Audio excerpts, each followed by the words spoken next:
Hello. Oop, I think I might have that white balance wrong. And also the camera's up there because my laptop's down here and I'm going to play some RedDead. Hello, Meglich and Archimonte. Just got to get RedDead to actually start, which will take a minute. And in the meantime, I'll have my banana macadamia old-fashioned. There we go. Cheers. Don't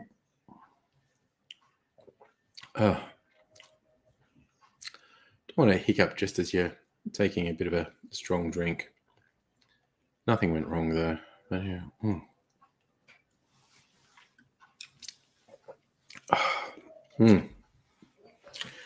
That's a boozy little number right there.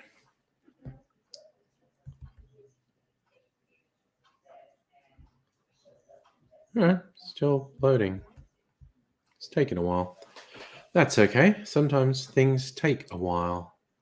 And we'll see where it all goes. This is not the best setup. Oh, there goes the shotgun firing as the game loads.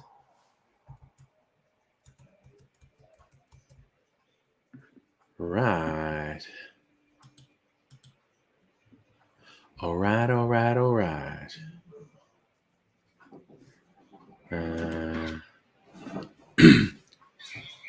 Load the actual game. Having a little sippy sip. What if I have something that's less high? Because that's maybe a bit too high. Drunken FPV. First Twitch viewer. Nice. How high would that be? That might be high enough. Bottle opener. Put this here. And the webcam here. It's not too bad. It's slightly not great angle, but it's not too bad.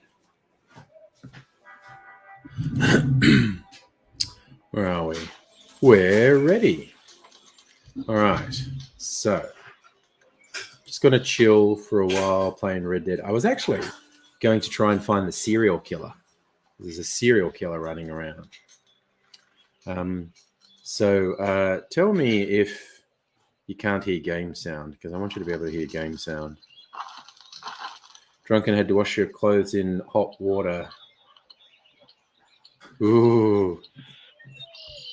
Left the laundry a little bit long. This thing library, all right. Where are we on the map? Because it moves you a little bit. All right, so I'm there. Near Wallace Station. Okay. Oh, wait, where am I? That's the spot I wanted to go to.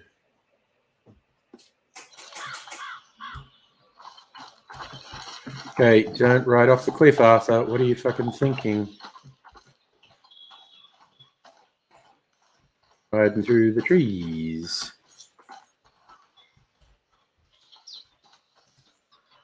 Anything interesting there?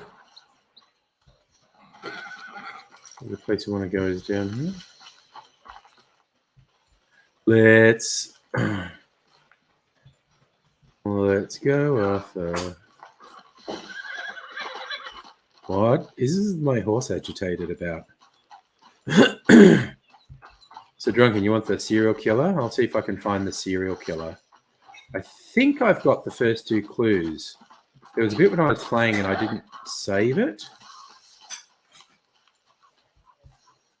I don't want. Why are you prompting me to do cinematic? I don't want to do cinematic. He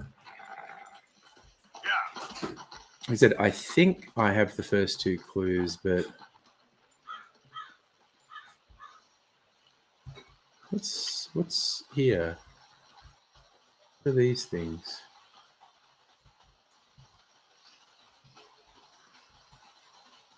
Like an abandoned camp. Really wants me to use cinematic, and I don't know why.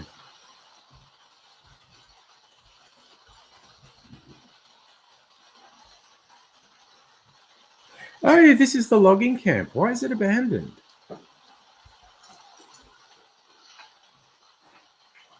Visited here before and did some... Wow, it's seriously friggin' abandoned. That's weird.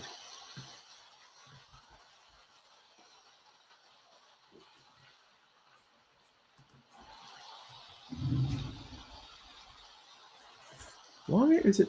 And why won't it... Okay. Cinematic camera. Maybe if I just do it, it'll fuck off. Ooh, that was a pretty dramatic pull-out shot, though, wasn't it?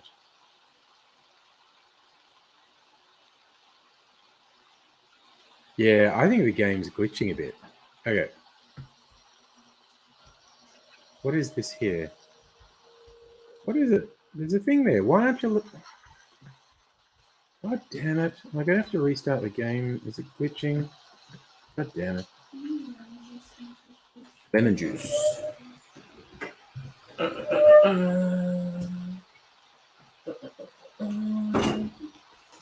you go. Okay, so... Well, it stopped harassing me about cinematic anyway. All right.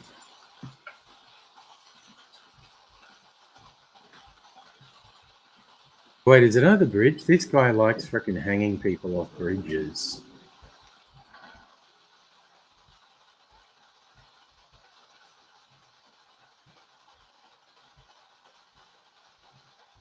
No? Okay, maybe it's back here. Right a bit further along. Because I did actually look up where the clue I didn't have was. It's kind of where I've marked on the map. So we'll see if I can find it. And by clue, I mean dismembered body.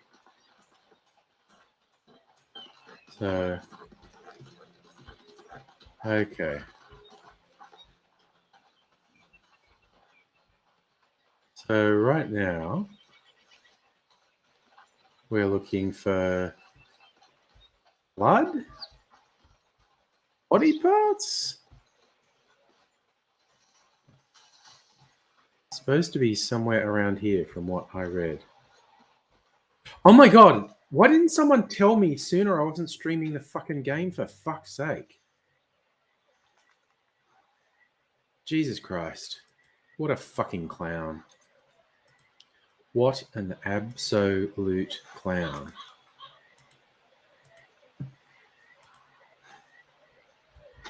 There's the game. Okay, we're in Big Valley. All right. Now.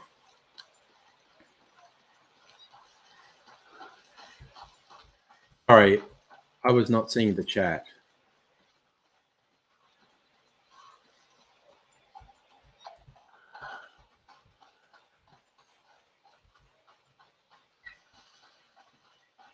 Now, the big question is, how long do I spend looking for body parts?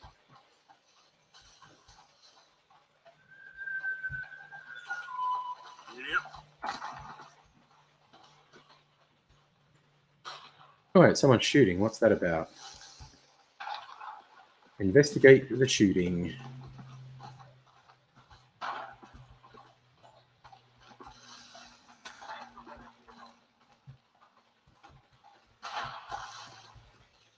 What is it?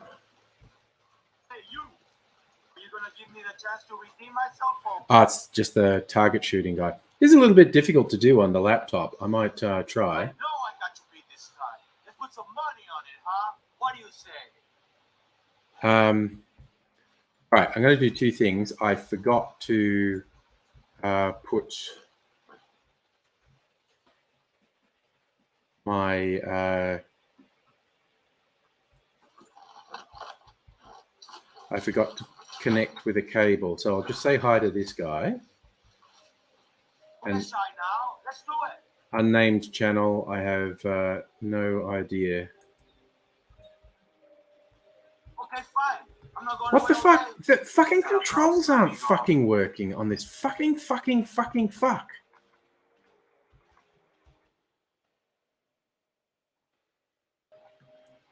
Jesus Christ. What the fuck? Okay, that was really annoying. All right, I'm going to pause for a second. I'm going to connect my Ethernet cable. And my horse is going to take shit.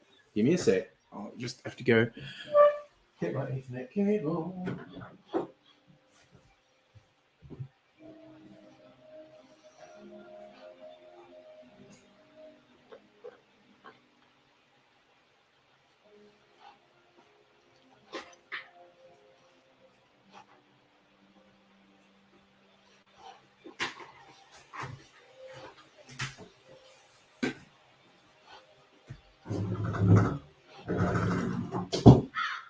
Okay, Ethernet cable. Ugh. Let's do this.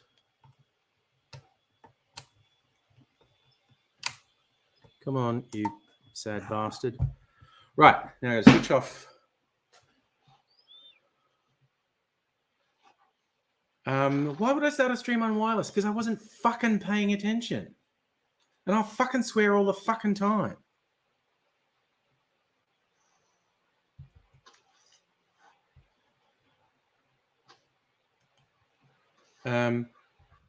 Right, so I got to switch off the Wi-Fi, so the stream's probably going to dip for a second before it reconnects.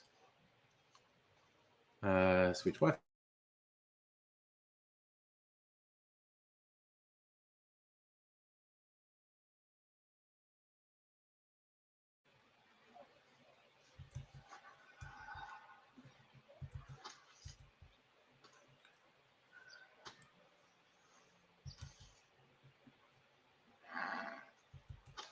Right.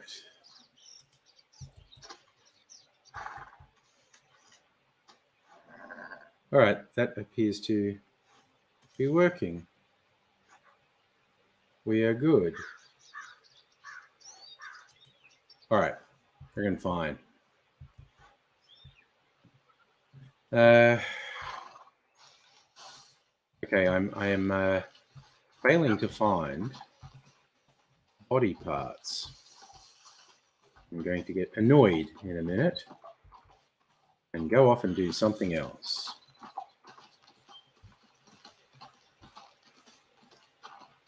From what I read, it's supposed to be somewhere around here.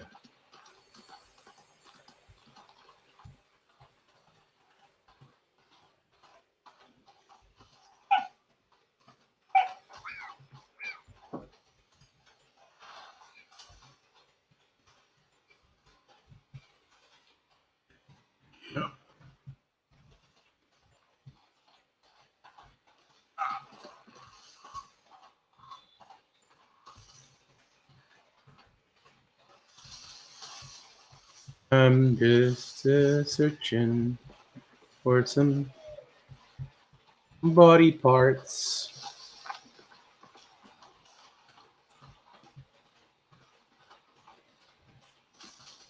I think it's meant to be on this side.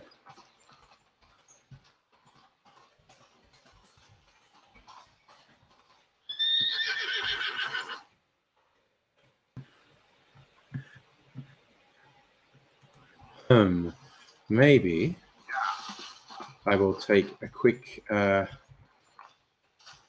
consult with interwebs.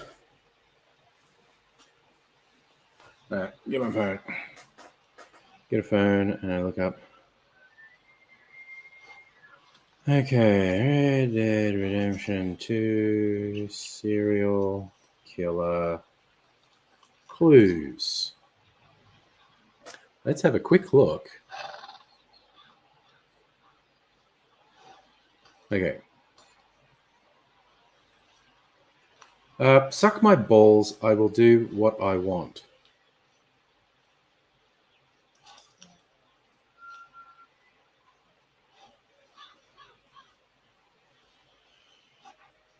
Read that intersects with the railroad, find a bloody patch and some dismembered.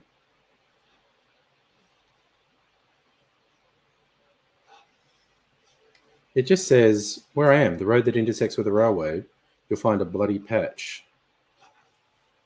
And I did not find a bloody patch. It's supposed to be here.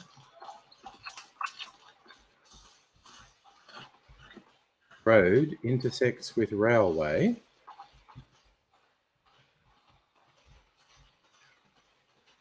I don't see a bloody patch anywhere.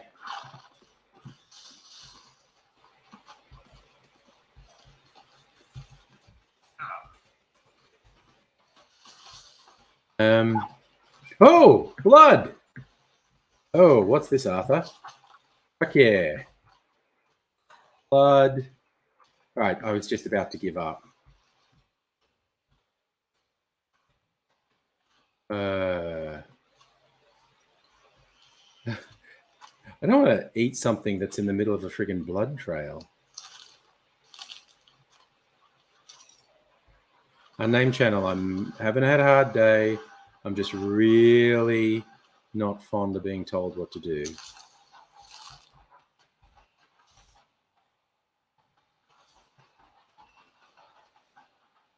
Snake.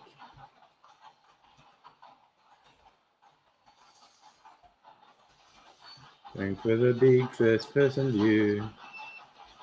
More blood. Following the blood trail.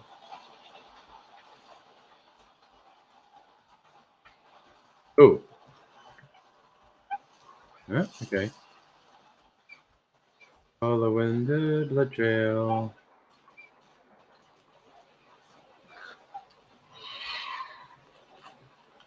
Lantern. Oh. Oh, birds of prey. Okay. There we go. Oh, Jesus. It's so sick, Shran.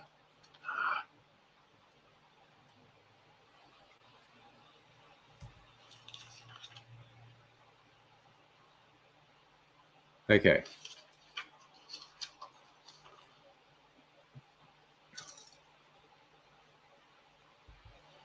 Yes, severed head. Excellent stuff. Where's my horse? Use the map to locate the killer's hiding place. All right. We're doing it. We're doing it.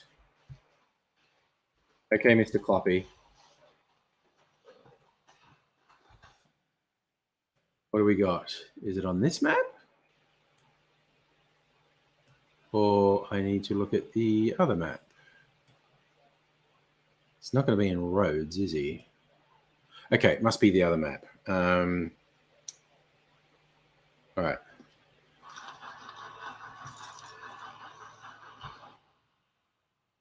No, that's not what I wanted. Oh God, I always forget how to. There it is. Okay, tasks: treasure hunter, cigarette cards, rock carvings, home robbery. Ooh, Valentine Doctor's office. Some robberies we can do. Jim Boy Calloway. Iniquities of history, cigarette cards. Wait a sec. Okay. Challenges, notifications, invites. Oh, where is it? Rock carvings, dinosaur bones, home robbery, shop robbery, dream catchers.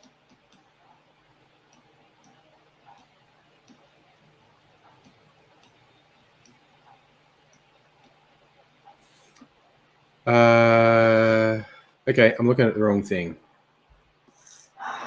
Strictly Say Watch Deer Hunter. Ooh, that's an oldie.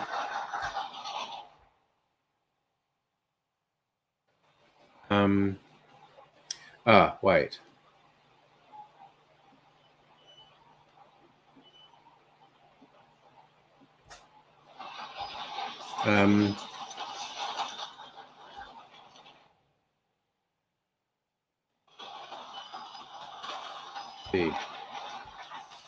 Okay, that's what I had to do. Jesus Christ. Okay, so satchel. Documents, notes, cigarette cards, treasure maps. Are going to be one of them? High stakes, poisonous trail, torn treasure map, Chick's treasure map, Jack Hall gang map. Okay, so those are all things I could go after, I suppose. So photographs, cigarette cards, recipe pamphlets, cigarette cards, letters, cigarette cards, maps. Pieced together map. That's what we want. Okay. So there's a bridge, 63432. So it's, what does it say on the back? Can you find me, weirdo? But it doesn't tell me where to find him. There's a wooden bridge, cross the bridge, go into the trees, and there's a ruined house. Okay.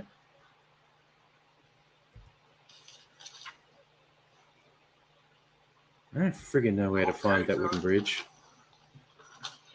We're just not going to find this guy. Maybe I should keep that guy's head.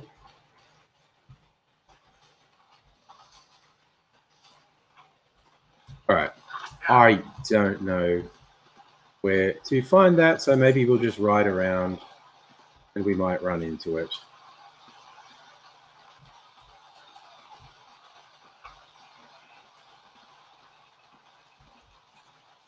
Hey, Bum Fungus, how you doing? All right. Well, I'm just going to... Okay, I've got some other things to do. What's on the map? Our fun photographer for guy. Okay, we'll head back over to other stuff and say hi to him on the way. He's a bit of fun.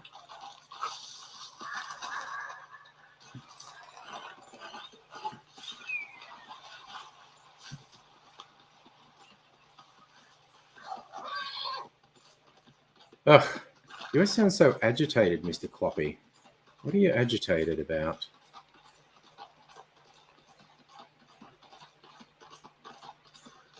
Just go and find Mr. Mason and his camera.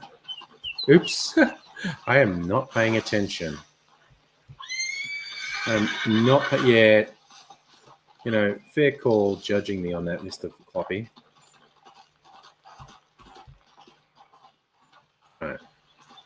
Crossing the river. Going down this way.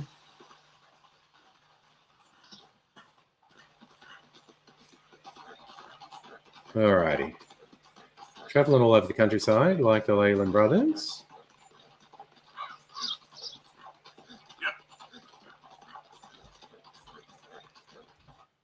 Freaking bridge where someone mugged me one time. Yeah, that was a one-off apparently. I did happen to kill them, so that might be it. Alright. Yeah, how much? I didn't think it was that far to find the guy.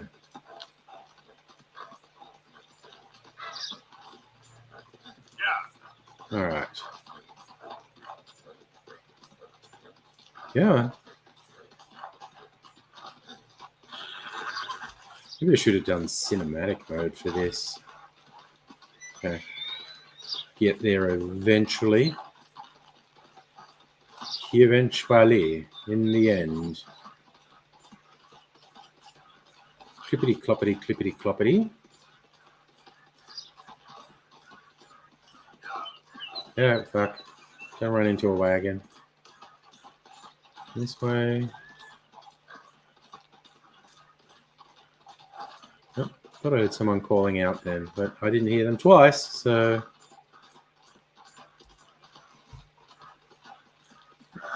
Ooh, what a wild game in this area. Come on. How much further? It's not there. Oh no. Where those trees are on the top there looks meaningful to me. Oh, wait. No, he's up there. Okay.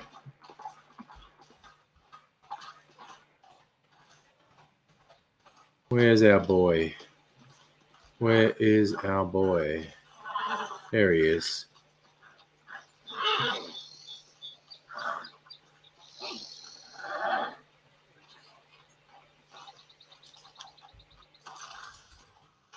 Hey, dude. Don't fall off the cliff. Mr. Mason? You almost did. You want to be careful up here. And it's real treacherous. Sure. Real treacherous. I've been here before. Have you? Yes. Yes. Funny how things turn out. Not quite how you expect. Hmm. No, I don't suppose it is. What you shooting? Eagles. You know, the images, they really are beautiful. All thanks to you. I'd be some poor creature's bad meal by now many times over, but for you. That's my pleasure. But please, step away from the cliff edge. I'm trying to get an eagle there. Yeah, they're beautiful. But unlike you, they can fly. Tutu, you really must think I'm a buffoon, don't you? You think I'm such a dimwit, I'd... There he slip off goes. the edge of a cliff. No, but, well, maybe a little. Please, sir. I'm dense, but not that dense. Oh, This area is quite safe. famous last word. That is so obvious. Ah, damn!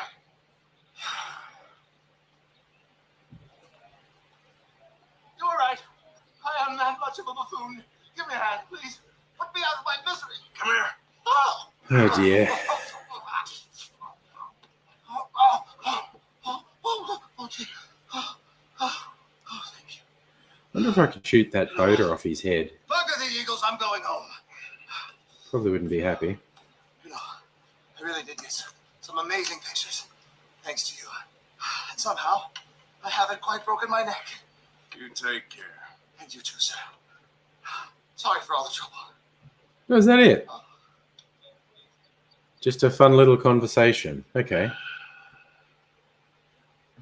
Which is a nice view, though.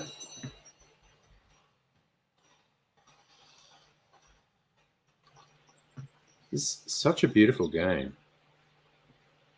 All right. Let's go back to Mr. Cloppy. And we got something else on the map. What's the next closest thing on the map? This one. Jeremiah Compson. The iniquities of... Okay, this guy wants me to find his keepsakes. Let's go and do that.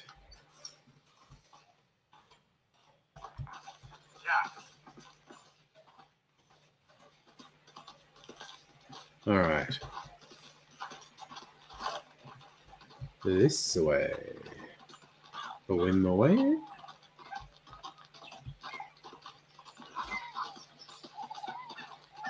Just keep wanting to run into some of the randos who I don't like. Like, I think we're in O'Driscoll territory here. They're all stupid as hell.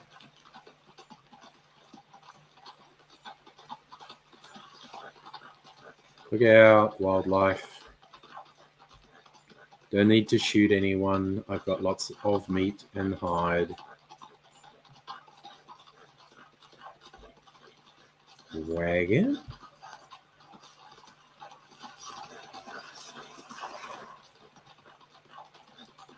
I'll hijack one of them and sell them to my fence. I found out I hijacked one of the oil wagons, get more money for them, and also We don't like the guy who owns the oil company, so double bonus. All right. Oof. I was going to try and run over a rabbit then. It got away.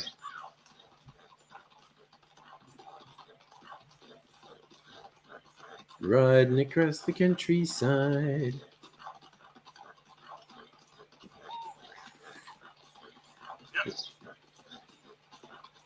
Camp there. I could always go and see if they're going to be friendly or if they have to pay a price for being rude. Don't like rude people. We got horsey. Still good? All right.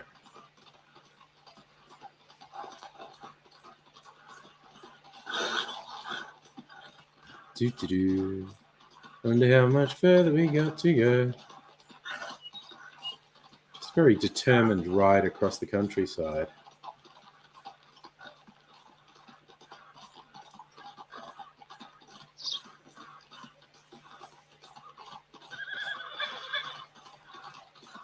All right, I think this is getting tired. Might have to slow down. A bit more. Or maybe bored. There's a campfire over here. Let's just go and see if this person wants to be friends, or if they're going to get a lesson in manners. Or is this actually a home, not a... Oh, Jesus, it's O'Driscoll's.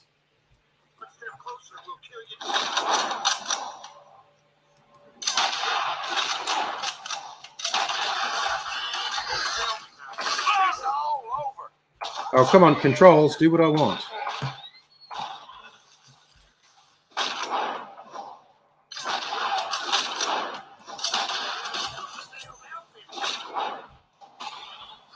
Where'd he go?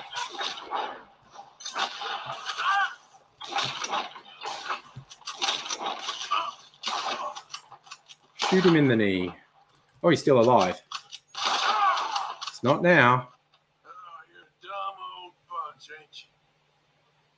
Yep, we agree. The O'Driscolls fucking suck. Wait, is that my horse?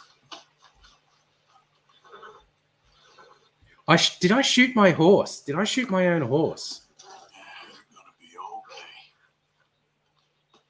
That's embarrassing. Did I shoot my own horse? Oh, wow, I feel bad. Have an oat cake? Will that cheer you up? Okay. Super awkward. Apologies for that, Mr. Cloppy. I think I shot you. Absolutely not on purpose. How embarrassing. What hat is that? That's a really shitty hat. I've got a nice hat. Wait, where are the dead motherfuckers? Loot their bodies. What was that? No, I didn't want to pick him up. I want to loot him.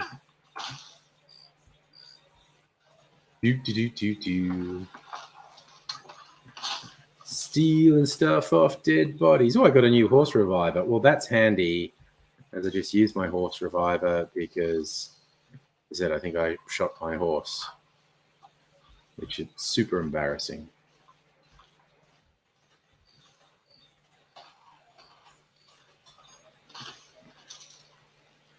Especially when it's such a cool horse. Over here. These dumb bastards have anything worth stealing? Coffee.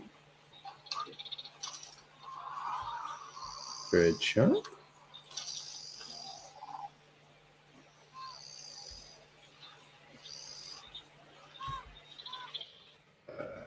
The other dead guy.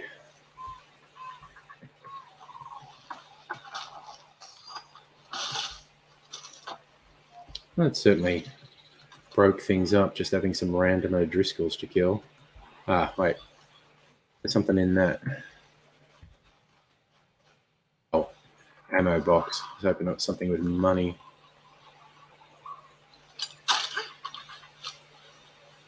Pistol cartridges. That's kind of boring. Hey, what's that? Medicine box. I just don't have a cash box? A cash box would be great. An opened health cure. Oh. I'll drink one I've got. And take that one. Alright, that appears to be it in this shitty loser camp. We'll check. Nothing else lighting up for me. Just shitty loser dead O'Driscolls.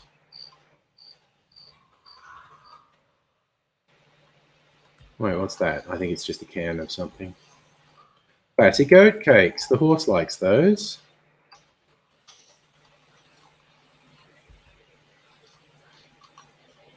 Canned vegetables. They go great on the trail. Sweet corn. Why not? All right, fuck it. One more apology to Mr. Coffee for shooting him, because I think that's what happened. All right, I'm just checking something here. Is the stream still a thing? Yes, I haven't died. Okay, cool. Right. Let's try this. Oops, a dude on a horse. If you're not no Driscoll, I don't want any trouble with you.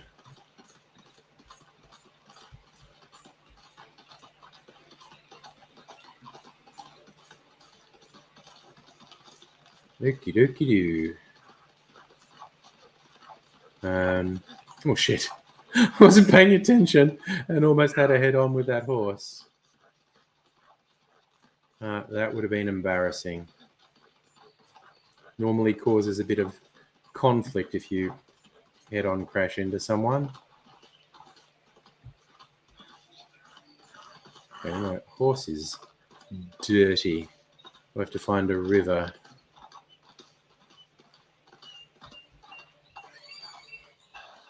Oh, piggies in the undergrowth. Come on. Let's go. Oops, I missed a turn again. Not paying enough attention. Ah, here we go. That looks like a house. I've been looking for a house. All right. There's somewhere to tie you up. Oh God, is it? I don't want to do this shit in the dark.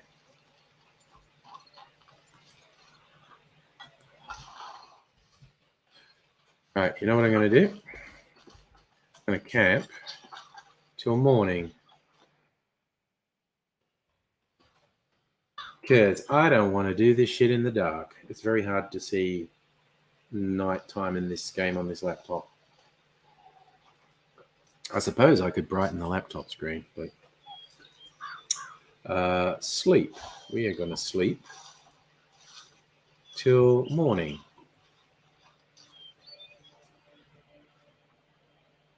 Arthur needs his beauty sleep.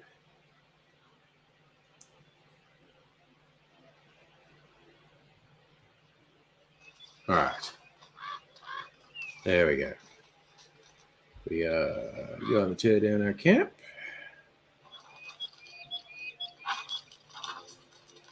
And, ooh, that's very beautiful morning light, isn't it?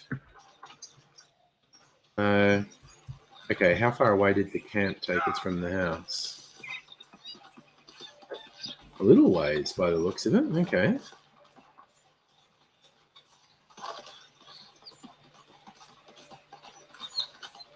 Okay. And there's the house again. Morning light. Okay.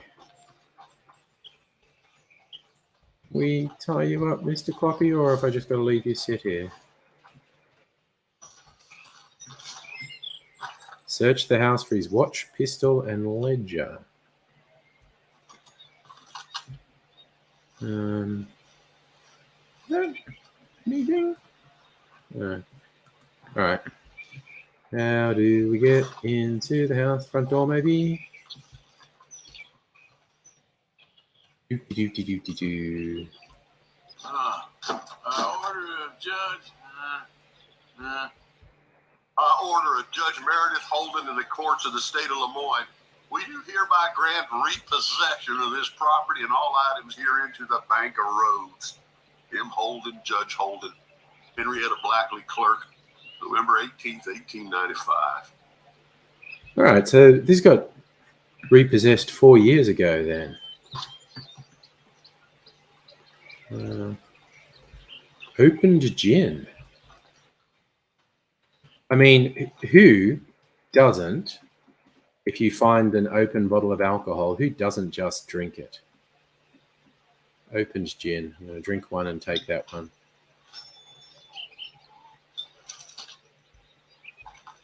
Seems like, oh, there's a cigarette card here too.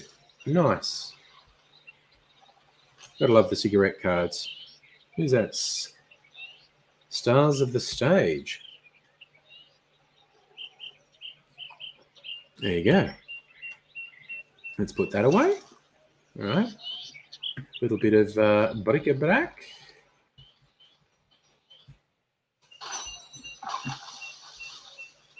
Jesus. Place has certainly gone to shit.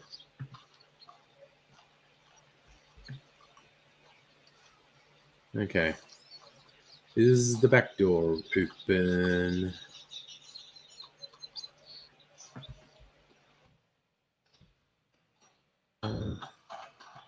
There we go. Watch.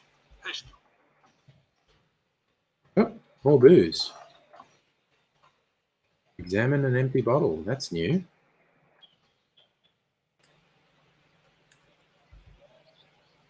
Old Blood Eyes, Kentucky Bourbon. Classy.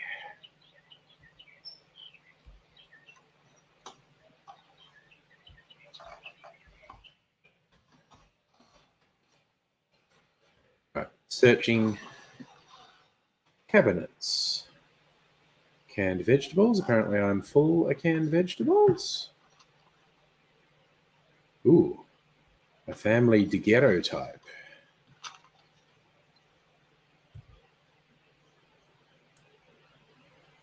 Oh, there you go.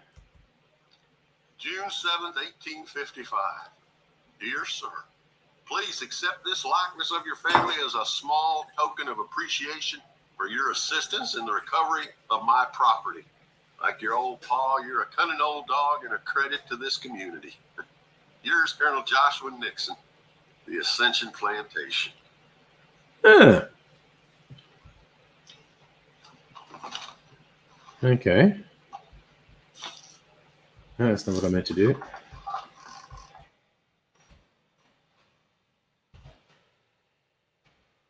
Oh, fucking hell. Child's drawing. Thanks indeed for your talk to our Sunday school class.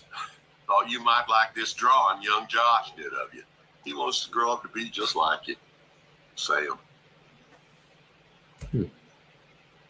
Okay.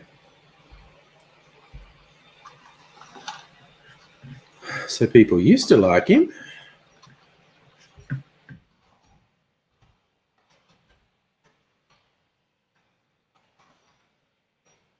All right. Oh, what's this? A letter.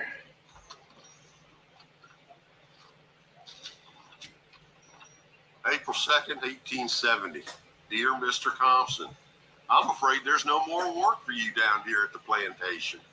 I'm grateful for the help you've given us and the help your pappy and your pappy's pappy gave us before you. These are trying times for all of us. You are in our thoughts and prayers. Yours truly, Colonel J. Nixon, So you got Ascension Plantation. laid off.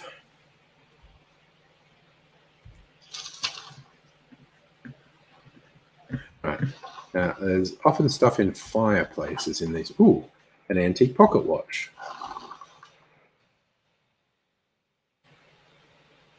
There you go. That's your watch. Now the ledger and the pistol.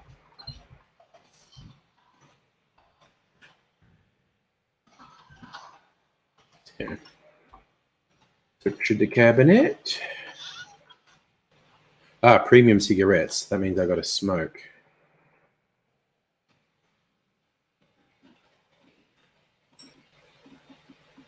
Good message to the kids. Smoke. To get cool stuff. We get another cigarette card. Another cigarette card, okay.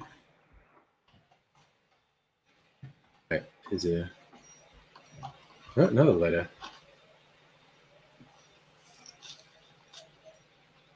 Dear Jeremiah, there ain't nothing here of any value. I wouldn't give you a nickel for it.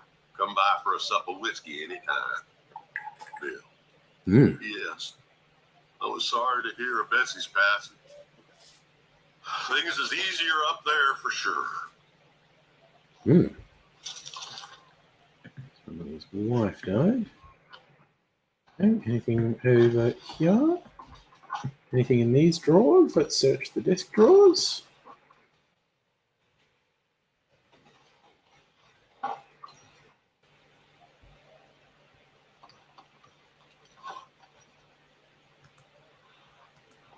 Nothing there. Okay. Okay, what is all this old crap? Can't go up there. Uh-huh. Anything over here?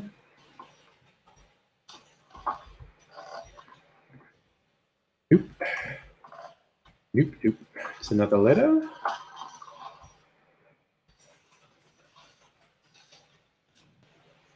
Oh, God damn it. Told you to stay away from the boy. He don't want this.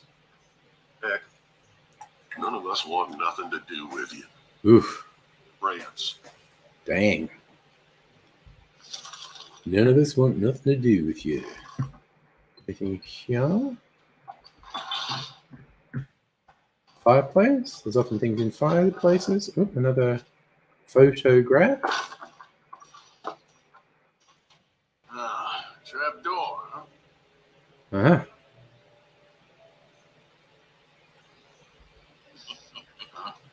What you doing here? We found this place first. Oh, Jesus, dude. Easy. Just looking around for some things. That old revolver yours? Finders keepers. That's not a revolver. Ah, son of a bitch! Oh, God damn it! Come on, Dan! Where are you going? Come on! It's out! Oh, we're going to do a knife fight. Oh, that did not work well for you. Jesus, those guys fucking suck. I don't normally kill people that easily. All right, got his pistol.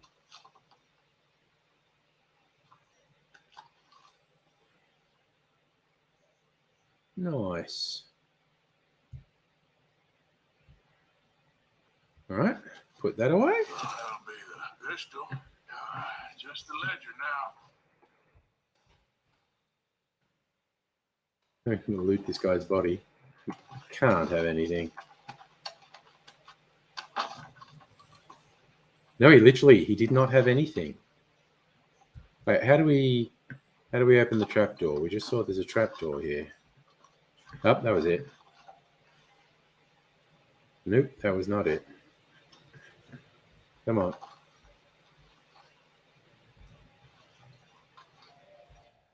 But I hate trying to get this shit right. Oh, there we go. Open the trapdoor. All right.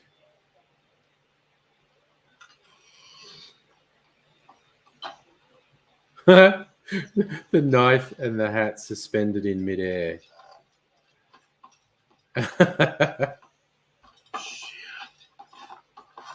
Oh, I knocked the hat out. All right, so I'm assuming the ledge is down here somewhere.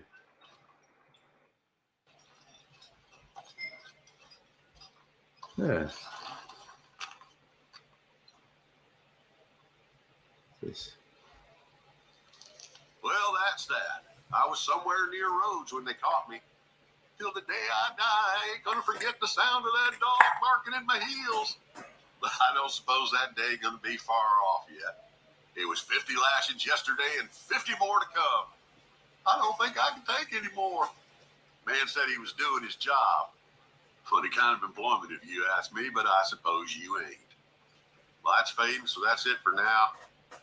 I do hope I live to see the end of this war and justice win out. Ugh. June 64. Yeah. God.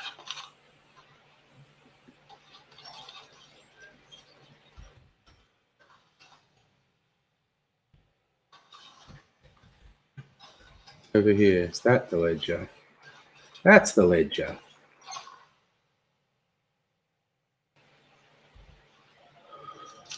This your ledger? A list of slaves?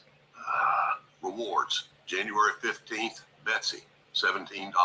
January 18th, Louise, $12. May 18th, Wilfred, $18. May 24th, Minnie and Chuck. All right, so he was a slave catcher. ACAB. Always have been. Anything else down here? I don't think there is. All right. All right, well, fuck it. Another letter. A lot of random...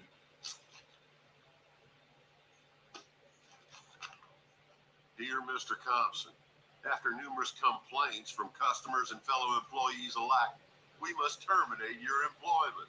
There's just no place for a man like you at the Central Union Railroad Company.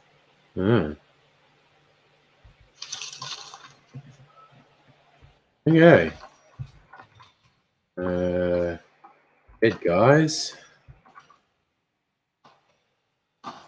No, I can't get out that door. I still have to get out the back door. Fair enough. Fair enough.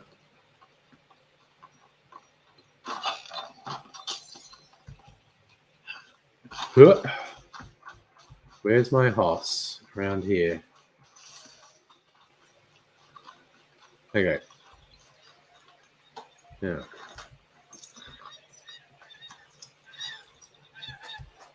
Is anyone there? I'm just checking. I don't. I have no idea if people are interested in this or not. Where is this dead shit? Back in Rhodes? Wait, where is he?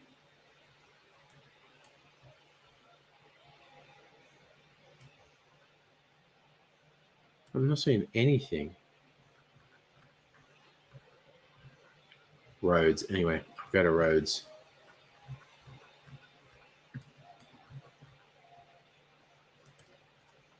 Here we go to the gunsmith where he's got a kid locked in the cellar. All right. And away we go.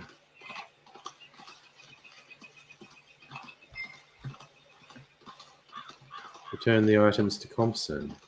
Yeah, okay. Where is he? Is he showing up on the map now? Oh, he's there. Okay. Let's go. Let's go. Let's go.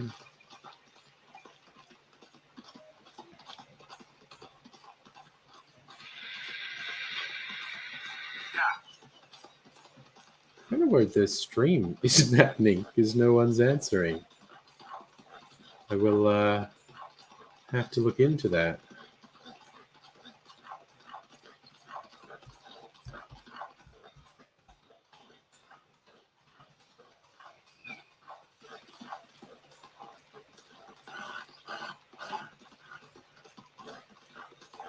Alrighty. He's over there. Alright, I'm going to cut through the trees.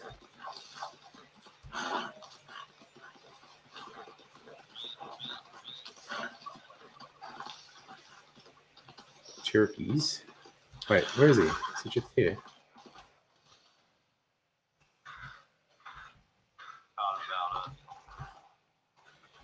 Oh, there he is. Threw us away like shit on their food.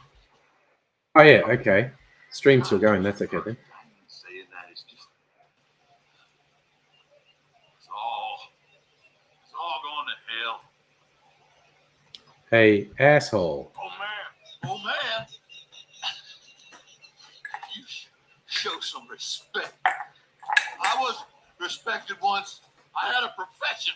You asked me to get you something. There's no bringing back what I want. I want my job, my pride, the respect accorded to a gentleman. What about this old crap? Huh? Don't you understand? Those bastards have changed everything. I was a good worker. I took pride in my work. They took it away. Pissed on my legacy. Old man, some jobs ain't for saving. Some legacies, Oh, they are for pissing. what are you doing? That's my history. Ah! God. Damn you! Damn you! I still exist. Still exist. Fucking loser. Oh, I love that they shit on slavers and the clan in this game.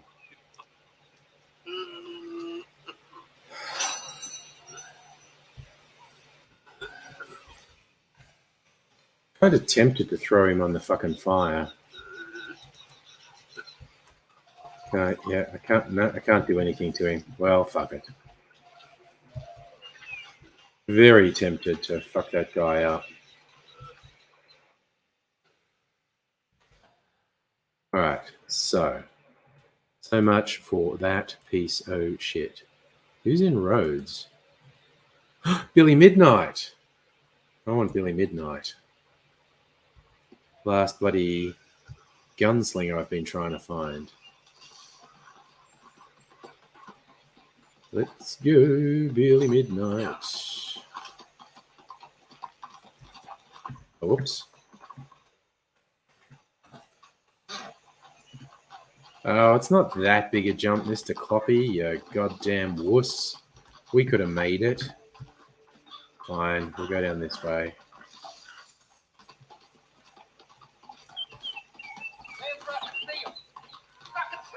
Oh yeah, fuck yeah. More fucking... This is the Lemoyne Raiders here, though.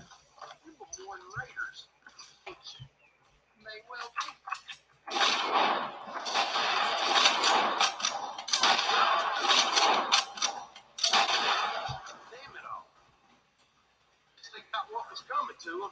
Jesus. Eat shit, who loses.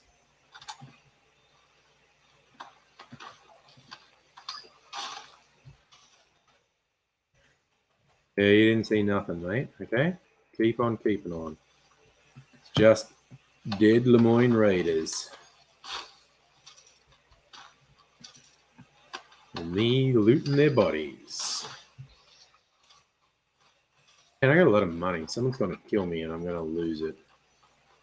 I just know. Yeehaw. Bit wussy of that guy to just run off, though. Not give me a reward or anything like that. Saved your fucking life from murderous Lemoyne Raiders. Yeah, we're getting deep into swamp territory again here. All right. Let's go into roads and see what's what.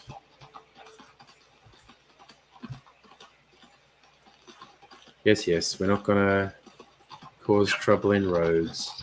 I just want to talk to Billy Midnight.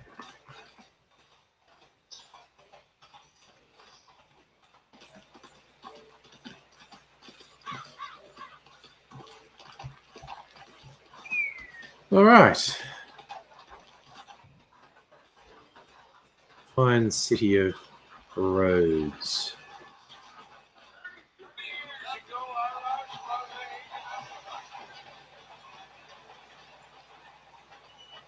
Where's Billy Midnight? Is he at the train station?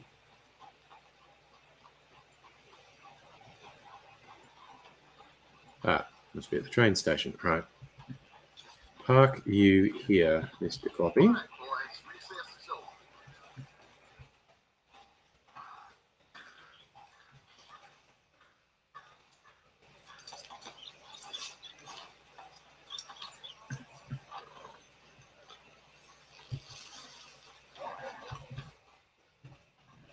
Okay.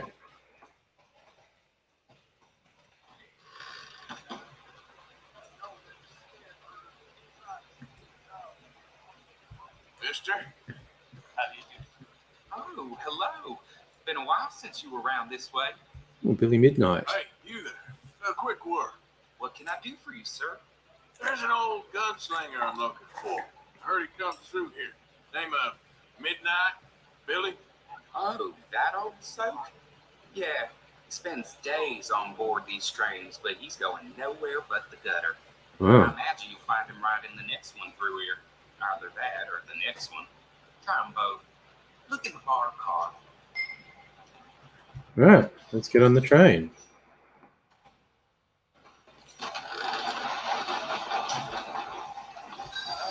All right. Here we go. Getting on the train.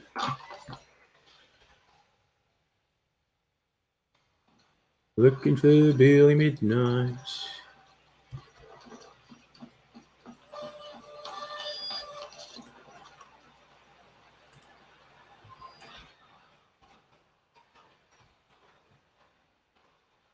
I'm assuming you're not Billy Midnight.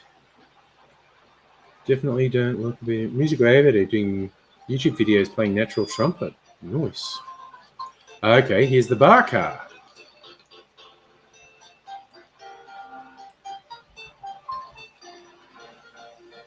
And there's Billy Midnight. Mr. Midnight? Excuse me, I'm trying to drink. Mr. Midnight, listen, this won't take a moment. I just want to talk with you about your old days as a shootist. Get away from me! I Hey, didn't shoot him in his sleep.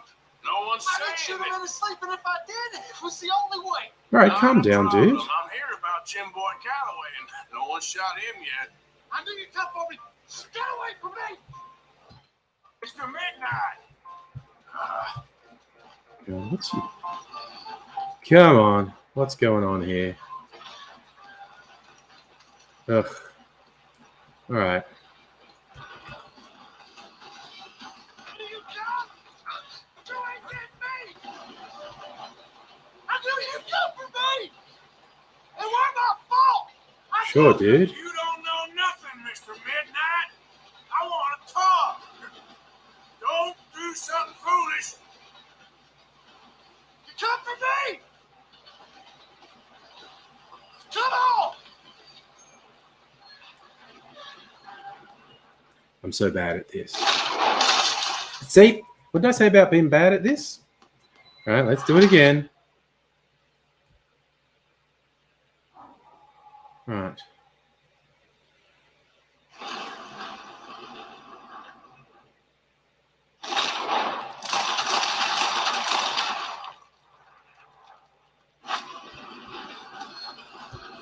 So, ooh, tag.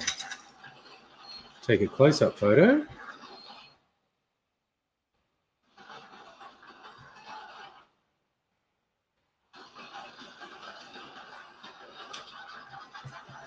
Take a photo.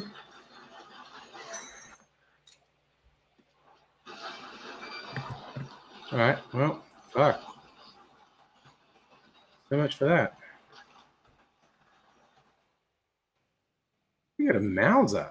Nice.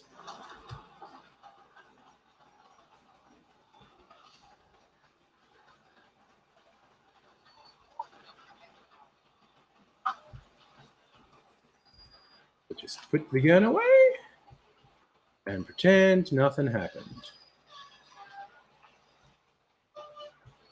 Oh, it looks like my horse is following too, which is nice. Ah, I want to do the jump on the horse thing. Where's my horse? See if I can do this. Come on, Artie. Let's do it. Yeehaw! I did not do it. I absolutely did not do it. That could have been a big heroic moment, Mr. Cloppy. Music David, I assume you're saying you want to be able to drive that train in real life. I can drive it in the game quite easily. All right. Where are we? You know what? I'll head towards the Greys at Caliga Hall. And then I think I'll save the game. And I'll stop playing. A little bit rude.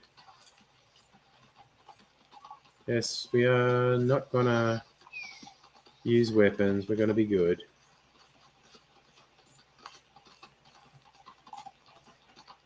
All right, so that's Caliga Hall. And what the fuck was that?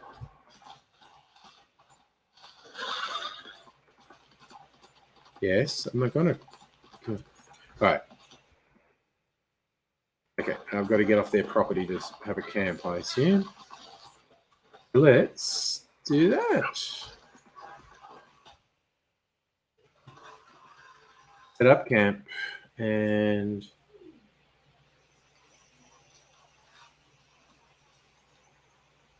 all right. Quit the game. Yes. All right. Now, gonna sort some things out and have a proper chat.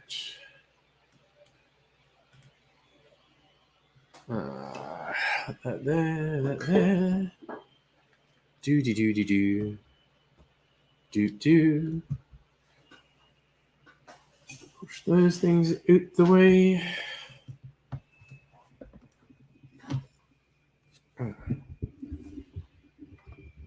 Ugh. Trying to get this shit together. That's a bit more like it. I'll just fix that. So, Musical Aviator, you were playing Natural Trumpet, Purcell Sonata in D. Nice. I am not that familiar with the music to know what that is, but good on you for spreading some music in the world. It's 9 o'clock. I feel like having another drinky drink. The only question is, what, really? I know. Russia vetoes... Oh, Jesus. The whole thing of having fuckheads like Russia on the Security Council of the UN is a joke. I feel like I've got some good stuff on the Punch Drink website recently. Essential for Vermouths, Essential Martinis. Okay, I'm intrigued by that. What's no? Essential Martinis. Where are we? The world's Essential Martinis. A bottled martini, which I think I'll have my bottled martini. Atlas Martini in Singapore. 3-story tower of gin bottles.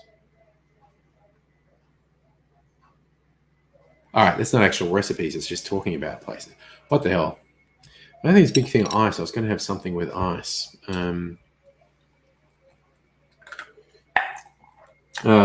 Decisions. The Royale.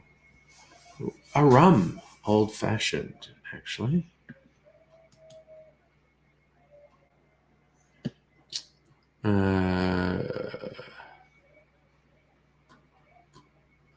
So, how do they say to do this one? Barbados rum, overproof rum, Jamaican rum, a teaspoon. You can't fucking taste a teaspoon. Anyway, rich cane syrup, mango bitters, tiki bitters. All right. I'm going to make a version of that, very mixed. So they want Barbados rum, Guinea's rum, and Smith & Cross. Okay, got to decide what the central rum's going to be. A Barbados rum. Do I have a Barbados rum? What is Appleton? Appleton. It's Jamaican. That's Jamaican-y crazy. Inner Circle. And I think Smith & Cross is just here. All right. 3 rums. All right. 3 rums. Sugar syrup and 2 sorts of bitters. Sugar syrup. Ango and tiki. I've got tiki bitters here. Where's that? Where is my tiki bitters? Where is my tiki bitters? I have some tiki bitters. I think this is them. Tiki bitters. Okay. Deeper and down. Right. Let's do this. 1.5 ounces of the Appleton Estate.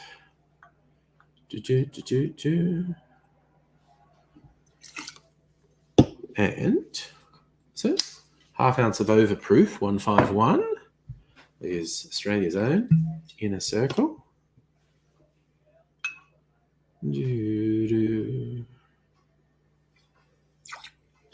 And a teaspoon, 5 mils of Smith & Cross. All right.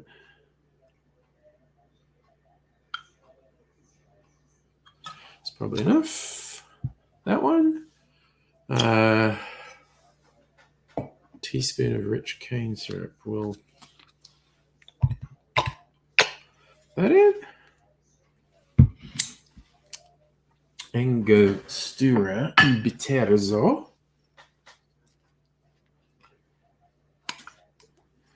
Und Tiki Bitters.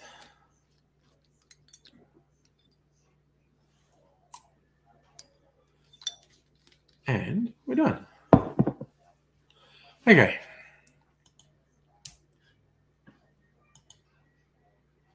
Oh no. You fucked up your 3D printer. Damn. Hope it's recoverable.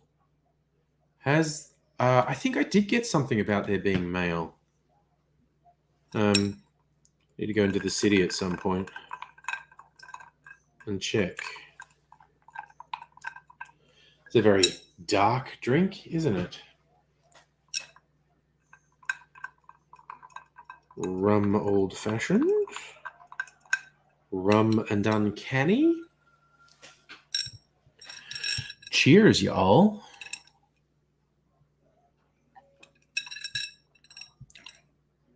Oh, yeah, boy.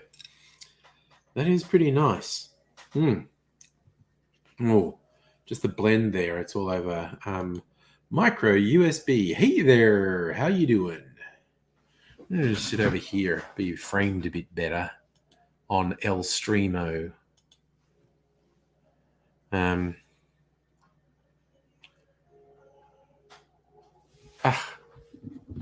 Sorry, I was actually going to look something up. I'm not playing the game now, but I have no idea where to find on the rec. There's okay, all the clues. Yeah, so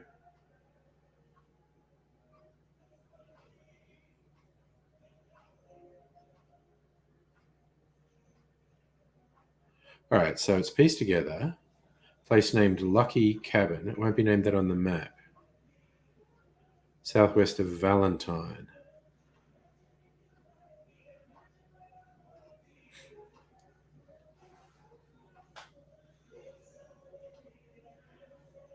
All right. I have to go to Valentine to find the serial killer. That does sound like a massive oof, Abigail. Installing a nozzle made of brass sheared off in the delicate insides of the honey. God damn. Sounds bad. The way you said you'll hurt your American brain. Sorry.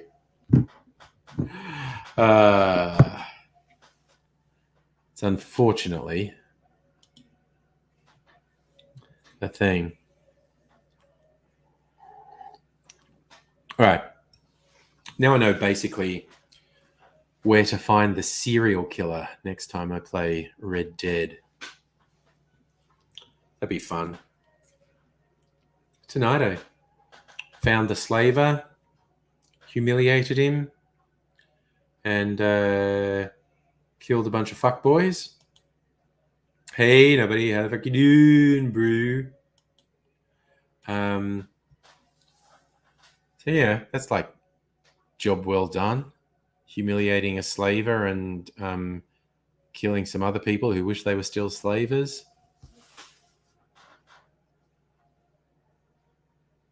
Absolutely, Micro. You got to say g'day, mate, when you get on camera.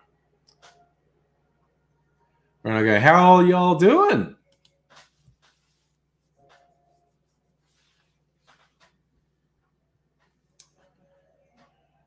This is very tasty.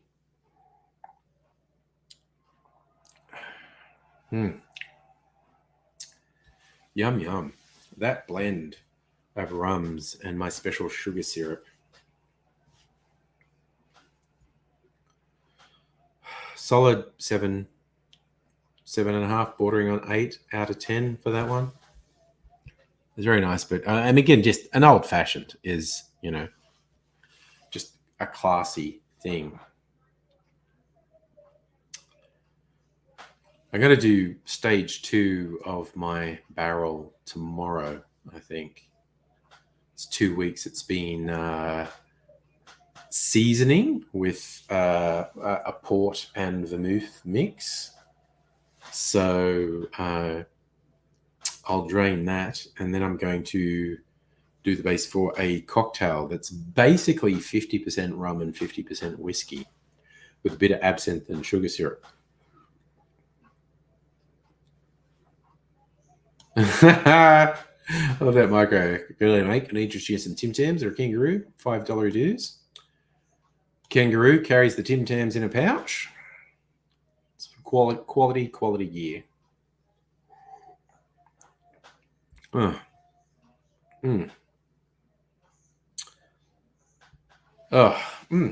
Okay, yeah, no, that's quite nice. This is one of those drinks that compels me to say, that's nice every time I have a sip. And I think I was reasonably restrained last night. Like, I woke up in the morning counting glasses. Like, how many drinks did I have last night? I think I had 5 drinks, which over 6 hours, not bad. Not excessive, I don't think. I might have had 6 drinks because I might have had 2 in one glass, but they were like 5 glasses. I'm like, I think I had 5 drinks, which is, yeah. Yes, bum fungus. It did include the shot. So, yeah, so I look at it as my martini glass and 3 rocks glasses and the shot. So there's 5 drinks. Unless I had 2 drinks in one of the rocks glasses, then it might have been 6 drinks. So, but I think that was over 6 hours. I think that's reasonably restrained. You know, everybody doctor telling me that that's binge drinking. It's like, oh, whatever, you big girls, blouse.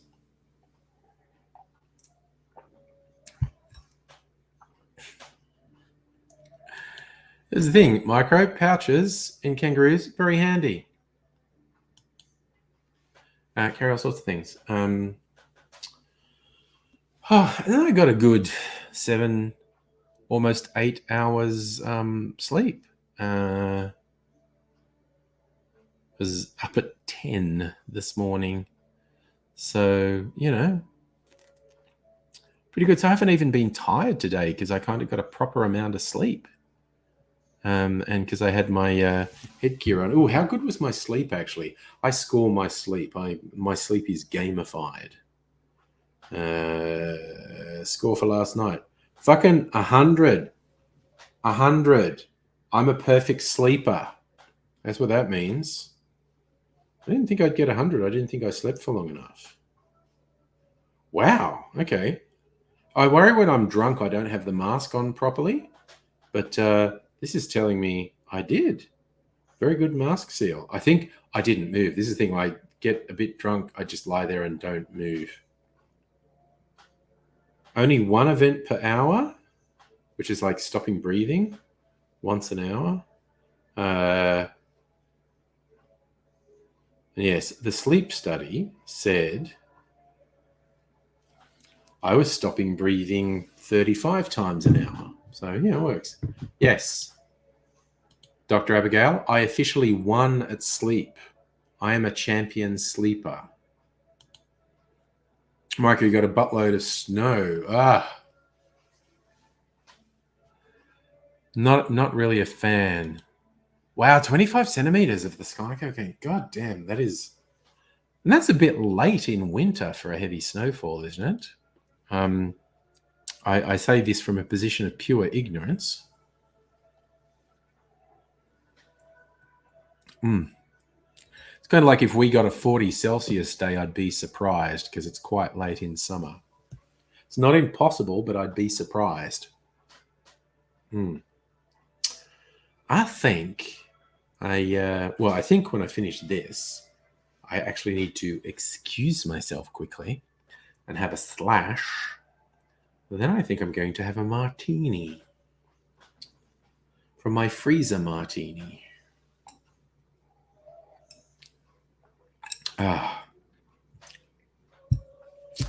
It's remarkable how yummy an old-fashioned is. And that's just spirit, a little bit of sugar, like a spoon of sugar, and bitters. And it's such a nice drink. Holy shit, some areas north of you got around 45 centimeters. Shite. That's, so from 1 feet to 2 feet of fucking snow. Jesus. That's pretty intense. It's one of those things like, I was taking the piss with this recipe. It said to do 1 spoonful, so about 5 mils of one of the rums. And I was like, yeah, I should do the science at one point. Make one with none of that rum and the other one with 5 mils of that rum and see if I can taste the difference. Again, the rum in question, Smith & Cross, is a very strongly flavored rum. So maybe you would pick up just a spoonful of it in a drink. I don't know. I regularly get the feeling that some bartenders, people who design cocktails, are complete fucking wankers because they'll come up with something and it'll have really minute quantities of something. And I'm like, really? Like that's a thing that makes a difference? That's something someone could taste or tell? I don't know. I don't think so. Kind of sounds like bullshit to me. But I'm nobody. What do I know? And, these are the people who have their reputation.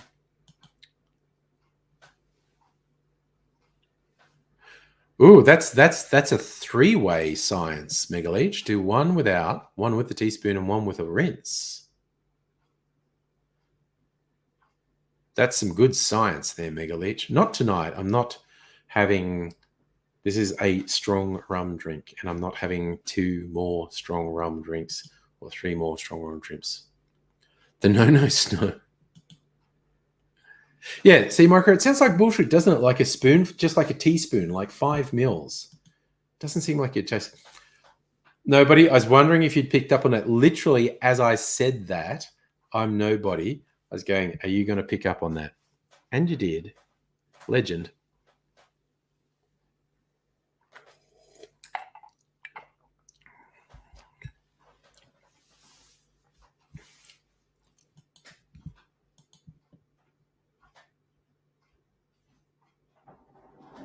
So, right.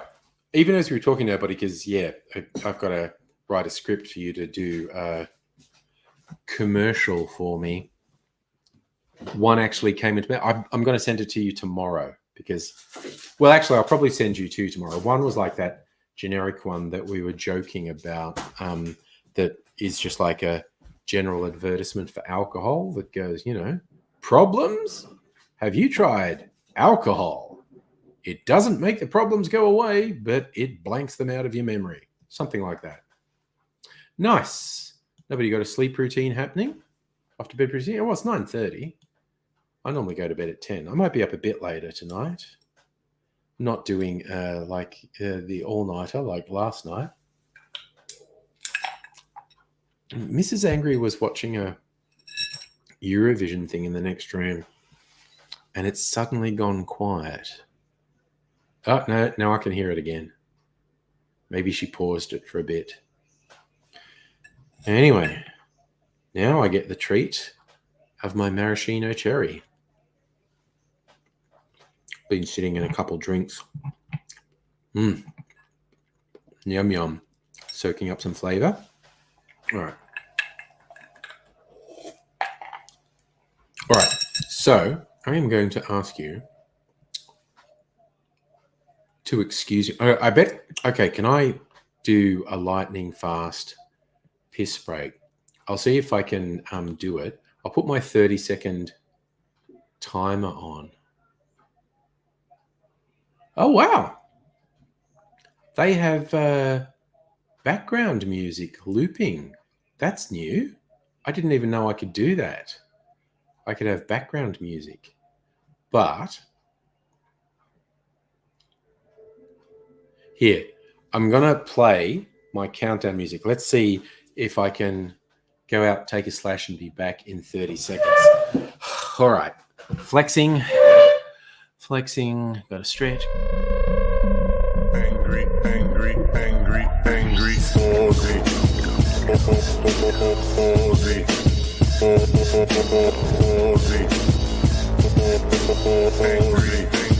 Angry.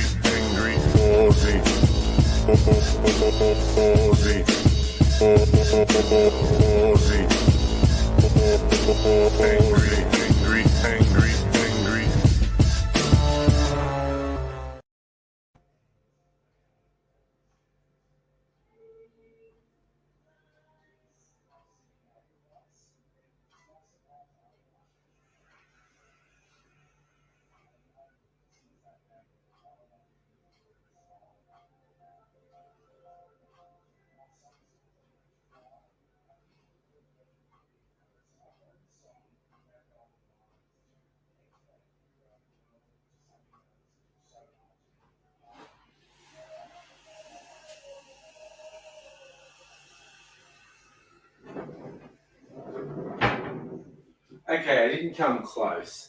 That was not even close to making it in 30 seconds. Really had to whiz, though. Not even close.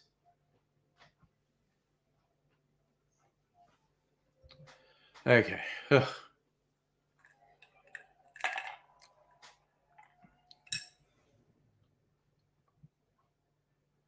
Oh, that was not even close, was it? Okay, so. But I've made room on the insides now. Gonna get a martini.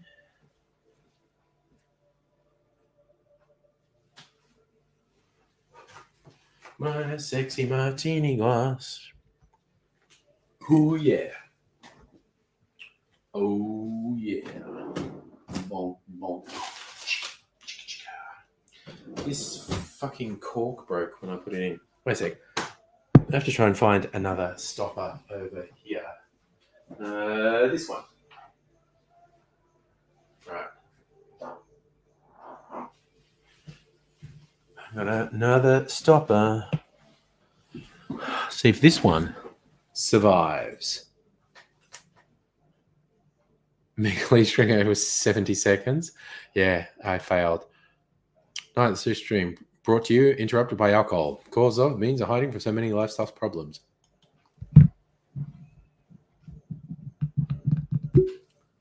All right. Cork go pop. Martini go glug, glug, glug, glug, glug. It's a good double martini. All right, frosty bottle. Top it up before putting it back in the freezer. Need to clear some shelf space because I've got bottles coming. And, you know, they just like to buy things, so I've got to empty something. So,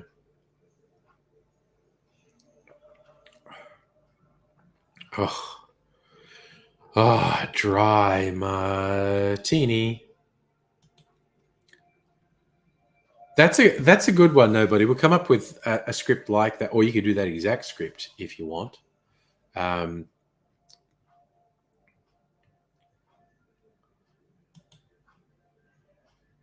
Lee. How's it going? I'm thinking I should do a 2-minute video that's normal service will be resumed as soon as possible, and have nobody doing a voiceover along the lines of tonight's stream brought to you by alcohol. No, I like that actually. I like that. Tonight's live stream brought to you and interrupted by alcohol, the cause of and means of hiding from so many of life's tough problems. That's pretty much perfect, actually, nobody. Class work. If you want to record that, I'll do like some elevator music and like every 30 seconds have you, oh gosh. Well, that's an interesting question, Micro. Helping out Ukraine. Putin's fucking big steaming pile of shit. And he has pretty much explicitly said, don't get in my way because I've got nukes. Which does stop everyone else from getting particularly aggressively involved, because a significant number of people were saying he wouldn't actually do the invasion, and he did. And now he's straight up saying, if there's military intervention by any outside parties, I will fucking use nukes.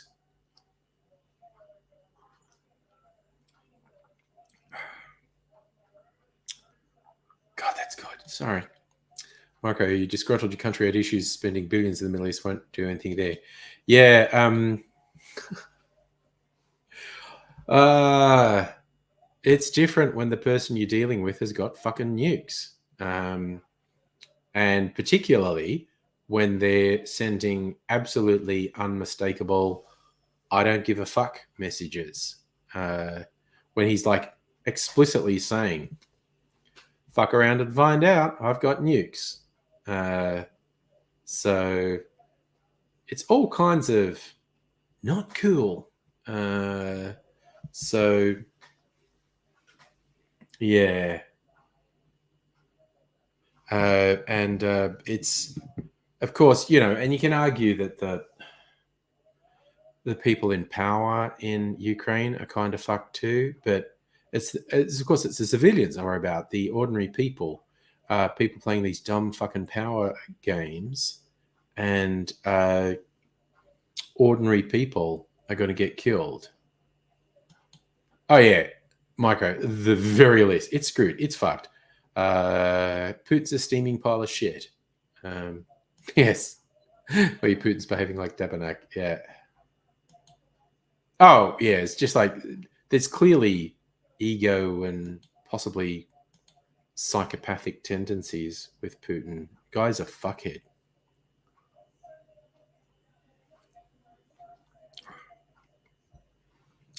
I'm reminded of a thing from, that's a few years ago now.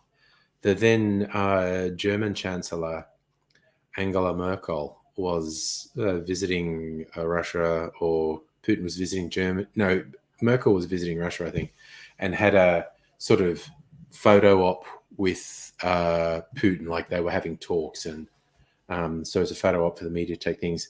And Merkel was well known to be a bit phobic about big dogs, didn't like big dogs. And Putin brought these 2 fucking huge dogs into the room, and Merkel is holding a seat, but it's clearly going, And you just get Putin sitting in his chair with this smug look on his face, like he's a fucking psychopath. Micro, what needs to happen? Oh well, okay. We were discussing this last night. I'm so far from an expert on that part of the world, but Putin's had such a stranglehold on power in Russia for so long. I've not even heard whispers about who might take his place. And he's super popular with the far right nationalists in Russia because he just appeals to all their shit and just does some stuff about, glorious Russian Empire. So with a big chunk of the population, he's incredibly popular.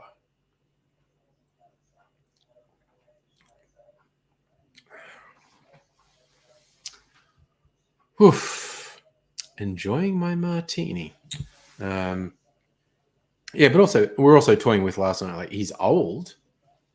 He seems in good health, but I don't know what is he. We're 79 or something. It's like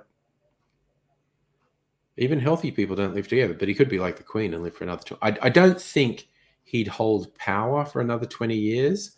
I think someone would move on him before then, even if he was still alive. But yeah, no, he's just literally gone. I don't give a shit what anyone says. I don't give a shit about international law.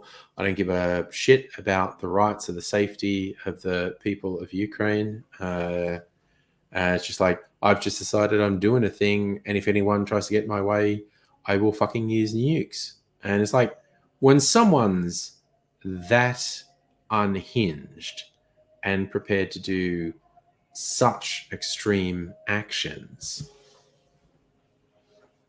it's very hard to know what to do in response. Mark, you think you hold power. And see, that's the thing. It's not even the majority of Russians. I don't think anyone would make a move on him unless it was clear a majority of Russians wanted him gone.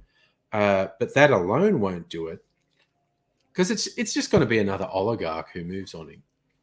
It's going to be another one of the power players. It's not like it's going to be a people's democratic uprising. Prove me wrong, Russia. Prove me wrong. It's going to be like another power mad oligarch who'd make a move on him. But I don't think they'd do it unless there was very strong signs that a significant majority of the Russian population wanted him gone, because there's too much chance of it backfiring. Because you've got to have the military on side. Because you go and launch a coup, and there doesn't seem to be support for it, the military will fuck you up. In fact, a coup would probably have to come from the military. It couldn't just be someone who wanted to be in power and wanted to replace Putin. The coup would probably have to come from the military. And what are the chances of that? I literally don't know. I do not know. It's funny. That's why I think it's really an important thing to do, to admit when you don't know something, to admit when you're not an expert in the field. Everyone's rushing to say so. And, oh my God, I'm seeing the dumbest shit on social media. When something's just not outright fucked up, it's like really trite sort of, I stand with Ukraine. Oh, shut up, honestly. Justin, you reckon Yeltsin was the only democratically inclined leader? It was Gorbachev who did glasnost and perestroika, opened things up, brought down the Berlin Wall.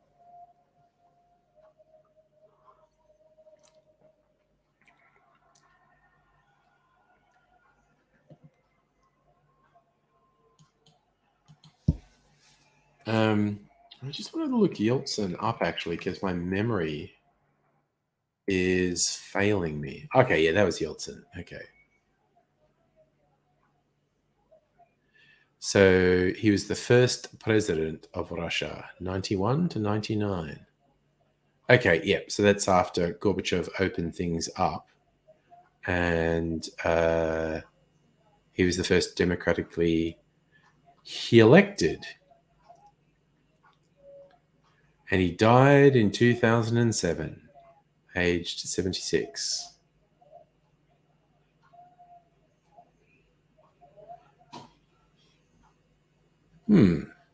See, this is my memory failing me. Saying Russia needs another Yeltsin. Well, they certainly don't fucking need fuckhead who's there now. Autocratic, power-mad sociopath. So what's that micro? Have to be like how the Russian Revolution was. Yeah. It's. I think what it is complicated. With the complications of the modern thing, you would, particularly with nukes, you would absolutely have to have the explicit support of the military to get rid of Yeltsin. Sorry, now I'm saying Yeltsin. Putin. You would absolutely have to have the explicit support of the military to get rid of Putin. Otherwise, way too much chance of something going horribly wrong.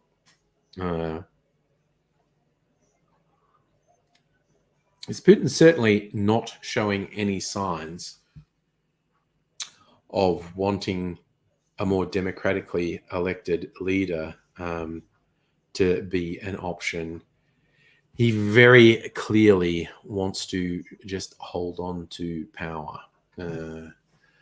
That appears to be his thing. He loves the power. So, what's the interesting thing with the Ukraine president appears to basically be taking up arms. Like the Americans were trying to spirit him out of Ukraine. And his statement was apparently, I need ammunition, not a ride out of town. He's got to stay and fight. And I was like, okay, there's some fucking hardcore shit happening in Ukraine right now.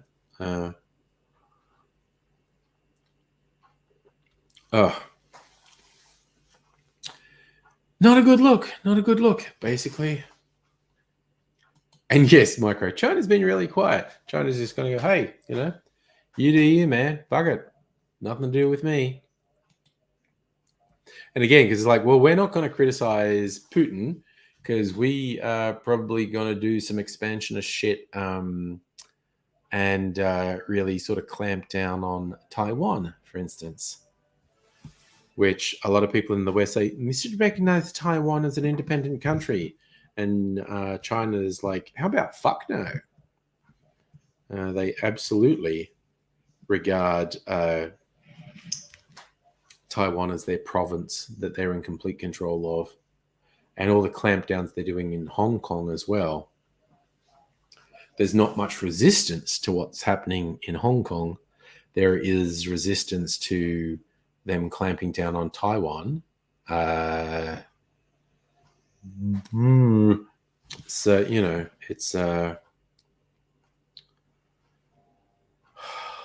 it's complex. Or, from certain points of view, it's simple. Broadly, Micro, I believe you are right that most of the rest of the world thinks China should leave Taiwan alone. They should let Taiwan be independent. China quite firmly believes Taiwan is not independent. Taiwan is part of China. It is almost inevitably going to lead to some ugly scenes at some point. It's very hard to avoid thinking that it's basically shit's going to be fucked up, yo. It's just that's what it feels like it will be, essentially. So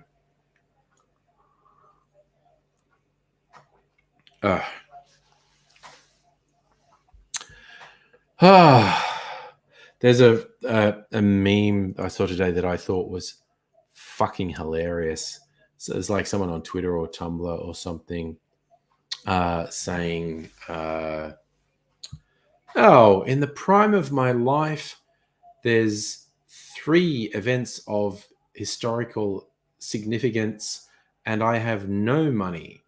Why can't the prime of my life be no events of historical significance and 3 money?" And it was so dumb, I thought it was hilarious. Fucking millennials and Zoomers, Jesus Christ. I'm sorry, guys. I'm fucking sorry. Oh, y'all. I apologize that we did not fucking do well enough. Yes, Bum Fungus. Yes, I get that it's a Simpsons reference. Yes, but I just saw someone saying it today. It's funny. Nobody got something coming on Discord. Nice. I may or may not check out Discord tonight. It might be tomorrow when I check out Discord. Also, got to edit a video tomorrow probably. Wait, now I need to look something up. I need to remind myself. Irish Whiskey Day. March 3rd. Fuck me, when's March 3rd? That's Thursday. Okay, I may not upload this video till Tuesday.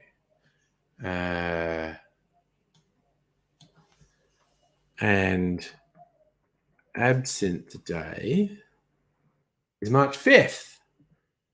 It's the anniversary of absinthe being made legal again in the US. That's next weekend.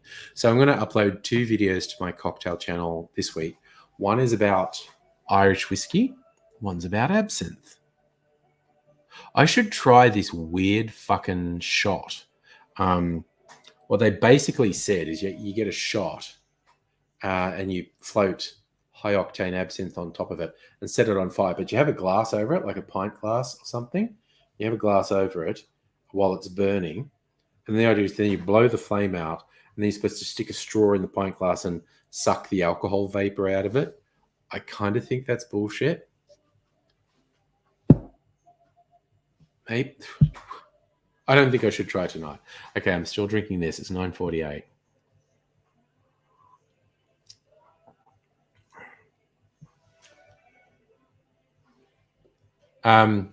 Yeah, micro. Absinthe tends to be very high alcohol content. Not always, but usually it's at least 60% alcohol. Mine is 80% alcohol. Nobody get a better take, might even do a bit of one like, oh, nice. No, yeah, but, another time. Oh, I'm looking forward to seeing that. Justin, Taiwan claims Mongolia is... Yeah, I don't know. Taiwan's asking for trouble. 80s guy. You missed the gameplay. I did play RedDead for almost an hour. Look, another time. Oh, tonight, I don't know if anyone wants me to. Want to find a serial killer. I found all the clues for a serial killer. And then I couldn't be bothered finding it on my own. I just looked up online where to find the serial killer. So next time I play, I can even do it tonight if people want it. Try and find the serial killer. Because I found the dismembered remains of bodies.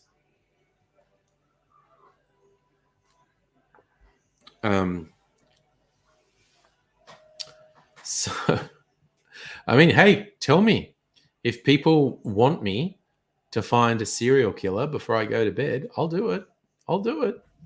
But otherwise, I'll do it another night. Tuesday or something. I kind of had fun. Like I said, humiliating a slave catcher, killing a bunch of guys who think they should still be slavers.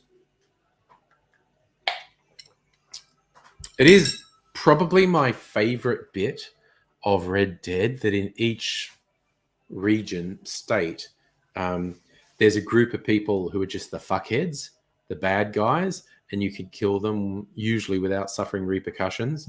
In the first region you start in, it's a rival gang called the O'Driscolls.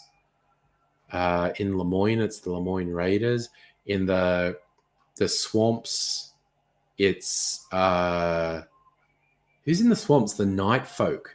The Night Folk are fucking scary. They're freaky. In another area, it's these inbred hillbillies called the Murphy Brood. Weird, fucked up people, basically. Micro, you had some good luck. I'm keen on hearing it. Yeah, no, 80s guy. There is full on a serial killer in Red Dead. You ride around and you find dismembered bodies and pieces of paper that are clues, and you've got to find the 3 pieces of paper and you put them together. And you go, oh, that's where he is. And I know where to look for him. So,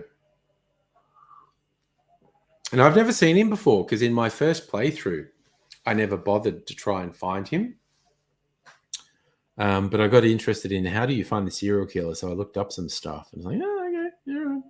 Because there's a million fucking little peripheral things in Red Dead Redemption you can do. Also, there's a weird glitch I discovered in Saint Denis. So anyone who's got a good memory, if I'm playing again and I'm in Saint Denis, if I don't say it, ask me to show you the glitch. I'll see if I can recreate it because it was kind of fun. Okay, so Micro, long story short, shovel the driveway, snow, yeah, okay, people are lazy, you're out there shoveling. Dude with a plow comes, plows the driveway for you, saves you an hour a week. Dude, that fucking rocks. You're out there doing the Lord's work, but then someone comes with a snowplow and just done. That is an excellent bit of luck, and I think you deserve it. Yeah. Oh, Christ, the fucking stove's singing the song. There's this, you probably can't hear it. There's this really annoying buzz in the background.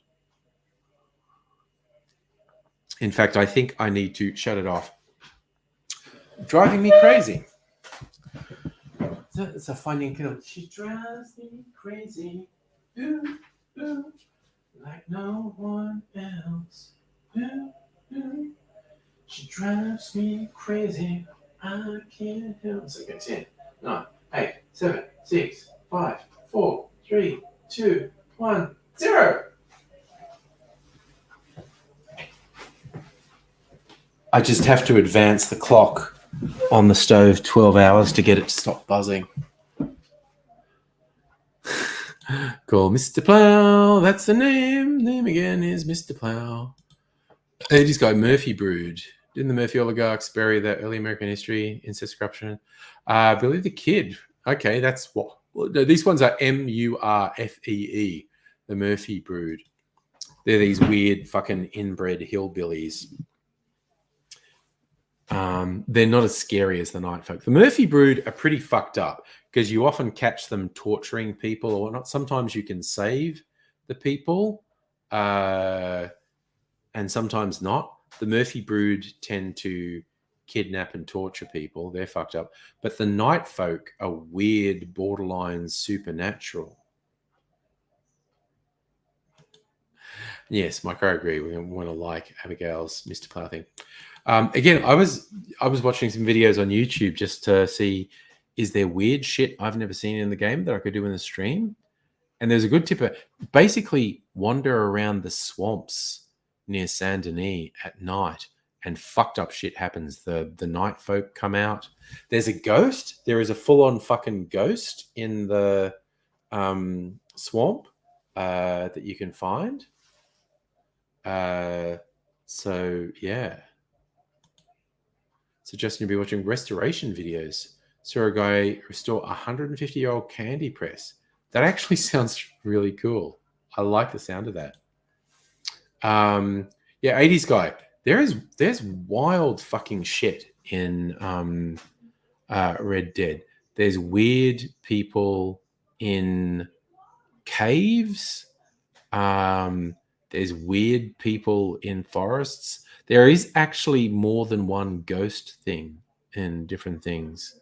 where if you wander around some isolated areas, you start hearing voices. There's a fucking UFO. There is one spot where I think you got to be there at 2 a.m. A fucking flying saucer comes over. So there is just weird shit in Red Dead. Yes, Dr. Abigail, the name looks like Saint Denis, but because it's basically meant to be New Orleans. It's Cajun area in the deep south. So it's pronounced the French way. So it's Saint Denis. But yes, written, it looks like Saint Denis. Saint Denis the Menace. I should drink some water. Drink.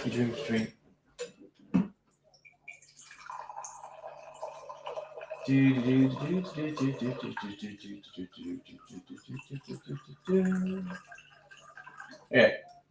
I had a fun little experiment today, and it's playing on my mind. I think it's working. Did a thing with Mrs. Angry called tapping or EFT, which is this weird thing where you tap various bits of you and you say things, and it can get you over certain compulsions. It can be a good therapeutic tool. I was using it to stop snacking because I realized I was just snacking all the time. Little amounts. But when I was bored, I wasn't actually hungry. I was just bored. And it's stopping me losing weight. Like my weight journey with COVID, the first year of COVID, I put on 10 kilos. Second year, I lost 20 kilos. This year, I need to lose another 20 kilos. But my weight's just been stable for a few months. It's because I've been snacking. I haven't been putting weight on, but I haven't been losing weight. And I do need to lose about another 20 kilos. So we did this tapping thing to try and it has worked for me before, to resist the impulse to just snack just kind of because I'm bored. And yeah, Dr. Abigail, I've worked through all the snacks, so they're not there anymore. Then I did the tapping, so I won't buy anymore. 80s guy, you can probably get Red Dead Redemption 2 pretty cheap, and it's a pretty fucking cool game. Okay, so Justin, the restoration channel is called Rescue and Restore. It actually sounds cool. Megaleech has lost 23 kilos. Cheers to you, brew. And nobody studying your pillow. Good night, my friend. I'm going to stay on the stream till Mrs. Angry stops watching the Eurovision thing in the next room. Probably another half hour, something like that. We had an impromptu going out for dinner tonight. It was not our official date night. That's next week. And we found a new venue that looks way fucking cool. A whiskey bar that, does food and cocktails and shit. And it looks pretty cool. And it's not far away. Like we'll probably walk there because I want to have a few drinks. I won't drive there. It's like a 20-minute walk, 30-minute walk. But yeah, that's nothing. We can do that. And so we wanted like outdoor seating, like stuff with ventilation, and they have a sort of pseudo outdoor area, and we wanted to check it out to see if we actually wanted to go there. And this is COVID thinking here with airflow and shit. I thought we'll go and check it out. And Mr. Ingrid goes, yeah, let's check it out. And I went, look, there's a bunch of food places there. Do you want to like treat ourselves and just get a takeaway while we're out? I was like, you do that. And then Mrs. Ingrid said, hey, here's this place we like. They have outdoor seating. Why don't we actually just grab a quick meal? And so we did that. We went out. We checked out this Arcadia whiskey bar. Looks cool. We will be going there for date night. And then we went a bit further to a Mexican place we like and sat down and had a quick sit-down meal because they had outdoor tables as well. And they make such good food. A Mexican place in Melbourne that's actually run by Mexican people. A little bit of a rarity. But the food, super yummy, super yummy. So yeah, it's just a little random treat to ourselves tonight, which I quite enjoyed. Oh, gosh. Great gosh almighty.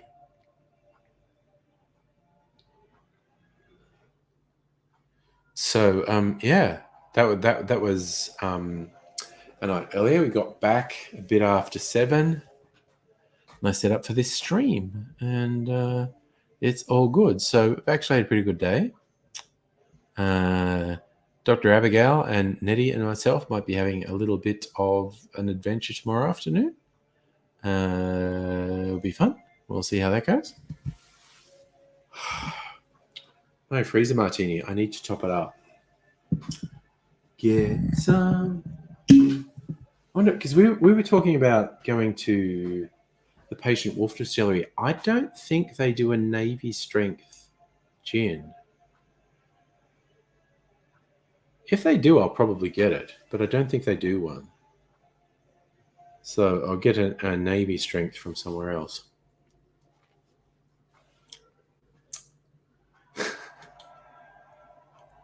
Bearing's a sniveling, cowardly, shit-sucking, fucking pile of inbred dog shit. I just want to throw that out there. See, 80s guy. Mexican food in America is a whole different thing. The overwhelming amount of Mexican food in Australia is not made by Mexican people. So when I found a local place and it's out in the suburbs, I was like, wow, this is actually run by Mexican people. That is unusual for Australia, and it's good quality. Yes, DJ Dad Jeans, he's a cunt, he's worthless, he's a coward, he's a sniveling, fucking inbred pile of shit. Dr. Abigail, it's just this pathetic, misogynist, right-wing fuckwit who seemed to have a really extreme masturbatory obsession with me. It's quite weird, actually. Anyway, I'm going to top up my freezer martini and put it back in the freezer. That is... Okay, we will do this one, I think. And where's my distiller's strength? From Archie Rose. Okay. Hemp gin? Yeah, that'll do. That'll do. That's what we're doing.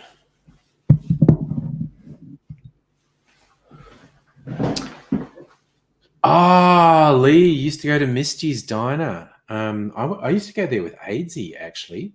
He lived in the same neighborhood as Misty's Diner. Used to go there occasionally. So Justin, there's a Mexican place in Canberra. They hired the chef from the Mexican embassy. That's kind of fun. That is kind of fun. All right. There is not much of this left. Okay. But there is a Dan's near me that has this huge wall of Australian gins, and they have Navy strength gins from a couple of different distilleries. Oh, Dr. Abigail, do you want to join? Absolutely. Mike, are you leaving us? Thanks for dropping in, man. So, Dr. Abigail, if you want to join.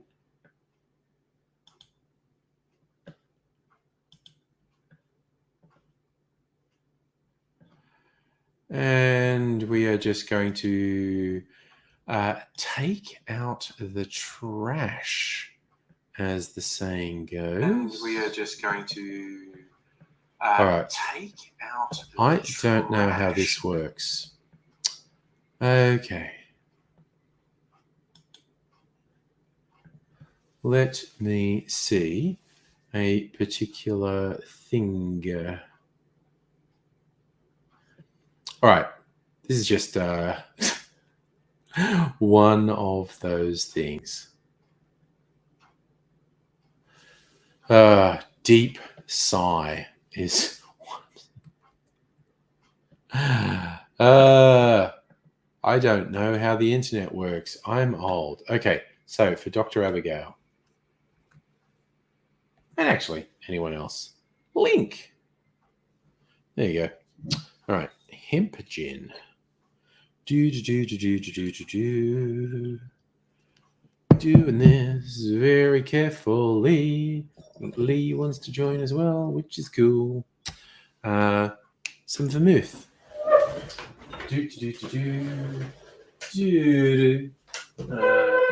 This one.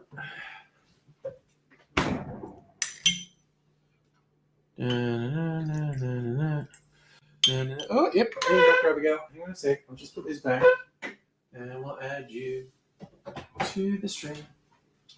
Getting it together. Dr. Abigail and Lee, hello. Hello. How y'all doing? Yeah, I'm good. Good. I can't hear you, Dr. Abigail. I'm not sure what's happening at your end. How about now? Is that better? Can hear you now. I muted myself. So I'm a bit sad and befuddled because no, my 3D printer is out of action because of so my hot end was a bit clogged. I tried two different. You were matron. Sorry. It's like a normal printer when one of the heads are jammed with ink.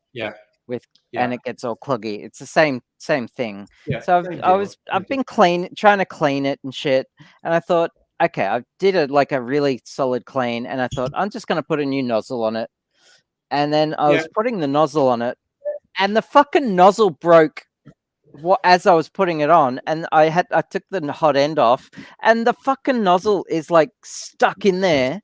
Half of it is in there because it's made of brass, and now I've got like this hot end. I want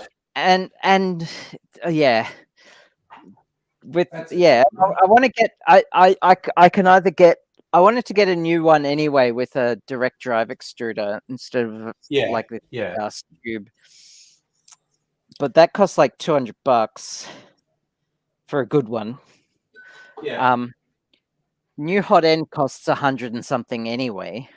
Or I can go to Bunnings and buy like a screw extractor kit and see if I can like pull this thing out. Oof. But the thing is with this hot end, right? This is a heat sink, right? Yeah. Where the filament goes in. Yeah. And there's a little tiny break between, and this bit here, solid chunk of aluminium, is like that gets heated up to like 200 degrees. Yeah. And this bit has to stay at room temperature. That's why it's got a heat sink on it. Okay. And so this little bit here is the heat break, and it's paper thin. Like it's like, and like I took the heat sink off. This little bit here is like so paper thin, just to stop as much heat transfer as possible. And if I like get in there with like a screw extractor to try and get this brass out, I know I'm gonna just like tear the shit out of this heat break. Oof, so I might as well just buy a new hot end. Like, oh damn. Oh, that 80s guy. Most people don't know school words. Like the tunnel. I've got a very grandiose vocabulary. I'm very verbose, is what I'm trying to say. As for 3D printers, I'll pay attention. I'll pay attention when it's a real technology, not a fad, like the 90s turtle printer. Well, I don't know what the 90s turtle printer is, but 3D printers are pretty like they're more than a fad now. You can get pretty good consumer models. Yeah. Especially resin printers, you can get pretty much like plug and play kind of resin printers. It's still a hobby. But it's way more than a fad. Yeah. People are starting businesses just 3D printing. and prototype. Hmm. So I don't know where you got the idea that it's a fad from. Yeah, I think it's Yeah. here. I think it's definitely here to stay, and it's just going to get better. Yeah, especially Sure when is. people are designing chocolate printers and sugar printers, and there's one on the space shuttle. Oh, sorry, the space station. Yeah. And they just like beam STL files up there so they can print Yeah. tools and Mhm. shit like that. Yeah. Do you know how they plan to retire the International Space Station? Yeah, they're Apparently going to dump it in the graveyard. I was in about the to say they're Pacific crashing it, Ocean. right? In the South Pacific, Ocean. in the South Pacific Ocean, there's a dead zone called the Satellite Graveyard, and they're gonna drop it there. It's basically there's no shipping channels, there's no flight paths, there's no islands. It's just nothing there. No humans are there, and Can't Google Maps yeah, it's it? a good spot. It's a good spot. Oh, it was a compliment. Oh, I'm sorry. I didn't realize you were complimenting me. You've just pointed out how 3D printers are the crappy version of what they are supposed to be. Right now, 3D printers are turtle printers. I say I still don't know what a turtle printer is. Yeah, I'm not familiar with that term either. Yeah, so I don't get your reference. Your frame of reference is lost to me. Yeah. Yeah, if we want to talk about something that people call fads, I'm installing Linux. But I don't see it as a fad. I see it as pretty awesome. Oh no, I mean, not if you want to actually do something with your computer in any decent time frame. Even like hardcore like Windows users, who know their way around IT, struggle with Linux. It's still not consumer yet. I mean, tons of people use Linux. I'm not saying Linux is bad or they do. anything. It's just like configuration hell. That's all. You can do whatever you want in Linux. It's just you got to put the time and effort in. And if you want something that just works, Windows just works out of the box. Yeah, and then you got the people that go for Mac. Ugh. I'd rather buy a computer than a Mac. What? Okay. Oh man. Shots fired. Yeah. Sorry? Oh wow, I feel bad. I spent like $7,000 on a MacBook Pro back in the day. Oh. Yeah, well, I've fallen his And that's money. in WA now, and it's my little sister who's got it, who won't send it back to me. I'm like, no. Yeah, So, I have no idea what you're talking about, that 80s guy. No idea what you're talking about. Lots of like TV is fading. Like television was a fad. Some things can earn billions of dollars for to be like completely like ubiquitous and just die out. Like, what are you talking about? Like, a fad doesn't mean worthless. It's like and fads can be really popular and be really like useful to humanity. So I don't know what you're talking about, dude. When I learned turtle printing, it was cutting edge. I still don't know what turtle printing is. Right, I'm gonna have to Google it. We have the internet. That's what I'm doing. Turtle printer. What is a turtle printer? No, I'm just finding. Man, the boys were locking the cats in the bedroom, and I'm like, dude, you don't do that to cats. Turtle print, turtle coloring pages. It's just like 3D fucking files to print yourself a 3D turtle is all that shows up. But whatevs. Yeah, like I still don't understand. No, I don't get the reference at all, and I'm old. I should know it. So it's no, like I'm pretty old too. Wee. I mean, are you talking about logo, that old, like this is before PCs were a thing, back in BBS Micro, and with the little turtle on the screen, and you typed in commands and it made lines, and you could make shapes, and you could program that, and I programmed funky colors and shapes and stuff. But this is how old I am. The first color printer I had for my home, deep sigh, I paid $1,000 for.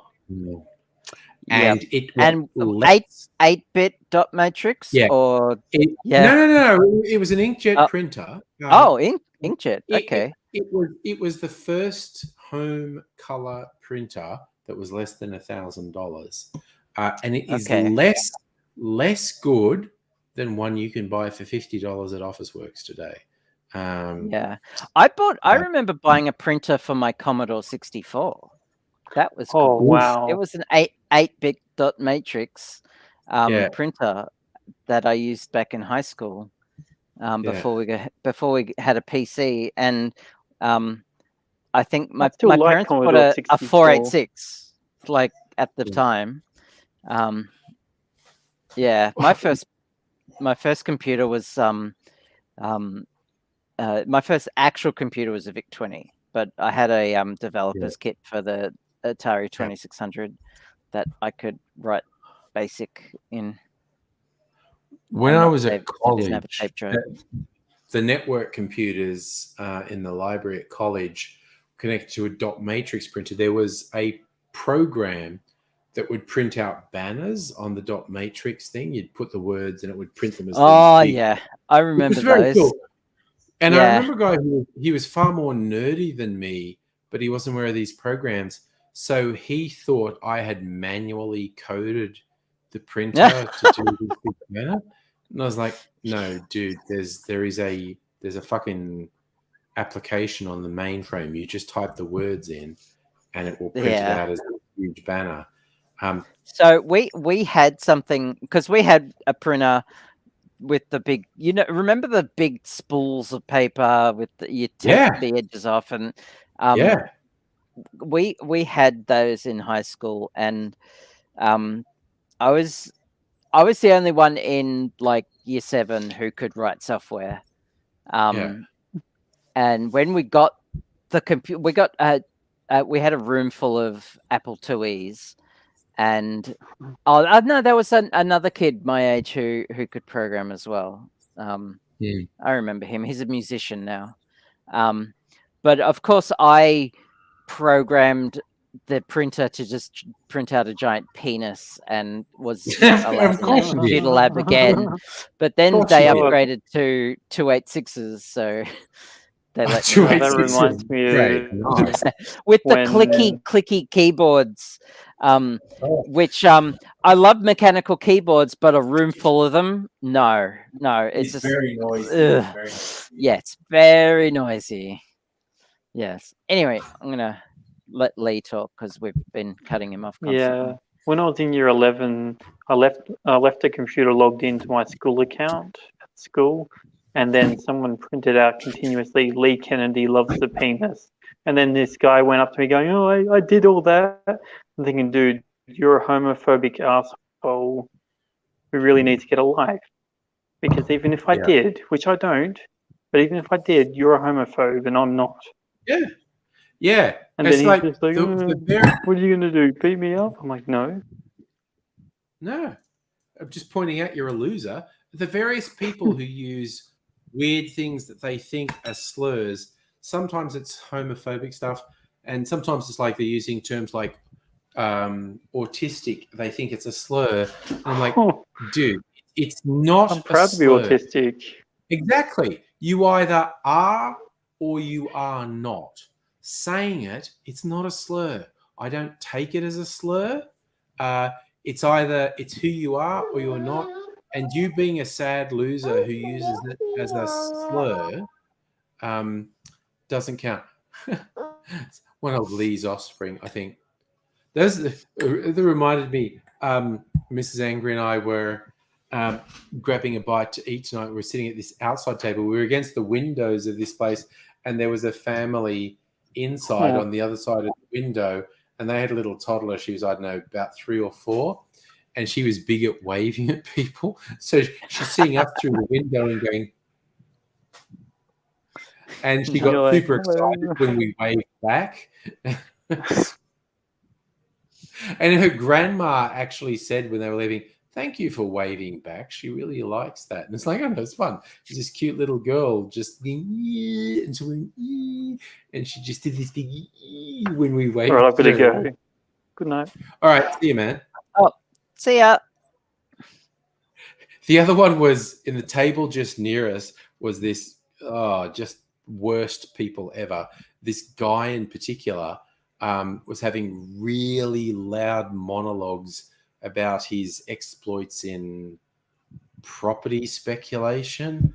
And they actually had someone on the phone and they were having a conversation like about serious business stuff in public with the phone on speaker.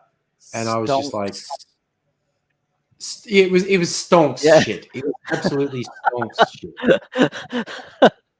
And I had my back to them. So me and Mrs. Angry leaning across the table like, man, fuck this guy. What the fuck?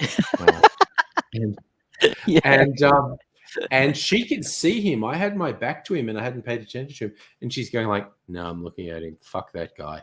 And then when I went up to like pay the bill, I looked at him and then looked at the woman he was with. And I came back and, yeah, no, having seen him, I hate him even more now. Yeah. It's like, fuck that guy. He was this real sad stonks dude. And so 70s guy, you are this, I am not. Morality signaling, nothing's immoral, so someone claims morality while accusing of the enemy. Yeah, no, I get what you're saying, but it was weird. Over the years, it's homophobic slurs are the most common, and particularly having grown up in country New South Wales, homophobic slurs were the big thing. That was the thing. I did them. Everyone did them. That was the thing. Yeah. That was the big slur. But more recently, like internet days, throwing around autistic as an insult. It's like, dude, it isn't an insult. It's a descriptor of a particular, and it's not bad. Like, you either are or you are not, but it is not a slur. It just isn't. It's not a slur. And the fact that you insist on pretending it is just says how fucking sad you are. And it is not I don't even need to respond because it's not a reflection on me. And it's just like, ugh. Yes, okay, 80s guy, this one, I get it. When some fuckwit is having a speakerphone in public, something that should be private, if you say to them, what the fuck, they act like you're the one who's in the wrong. And it's just like, whatever. You are talking about something that should absolutely not be a public discussion. And we can all fucking hear what, Thanks for the stock tips. Yeah. Oh, yes. No, when, again, no. Oh my God. Again, 80s guy, the number of my friends as teenagers who were in the closet would tend to be even more vocal with homophobic slurs to go, not me. I don't like that. Yeah.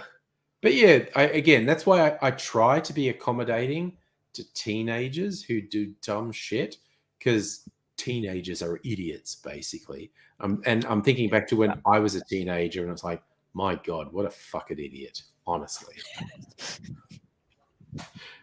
So I try and cut teenagers a little bit of slack because teenagers generally are fucking idiots.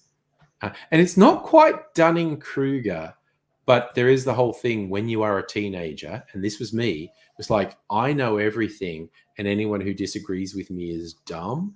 And you cannot consider the fact that maybe you don't know shit. It's just like...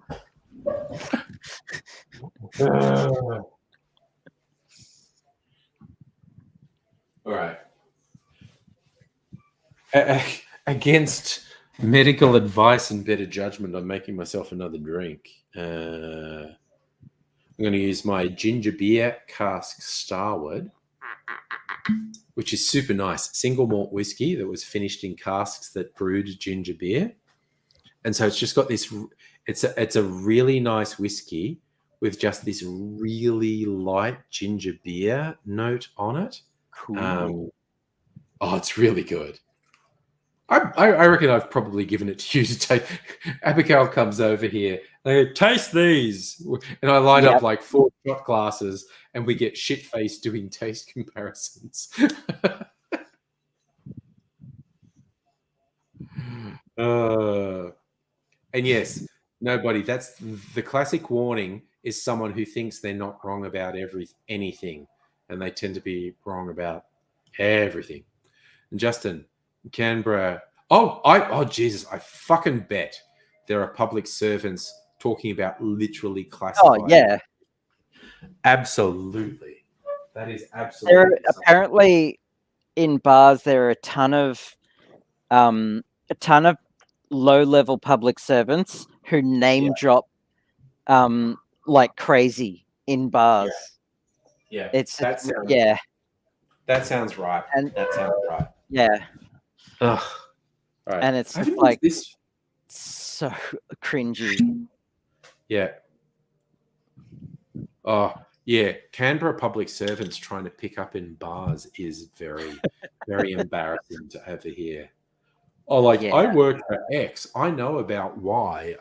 I am definitely an important person. And it's just like, dude.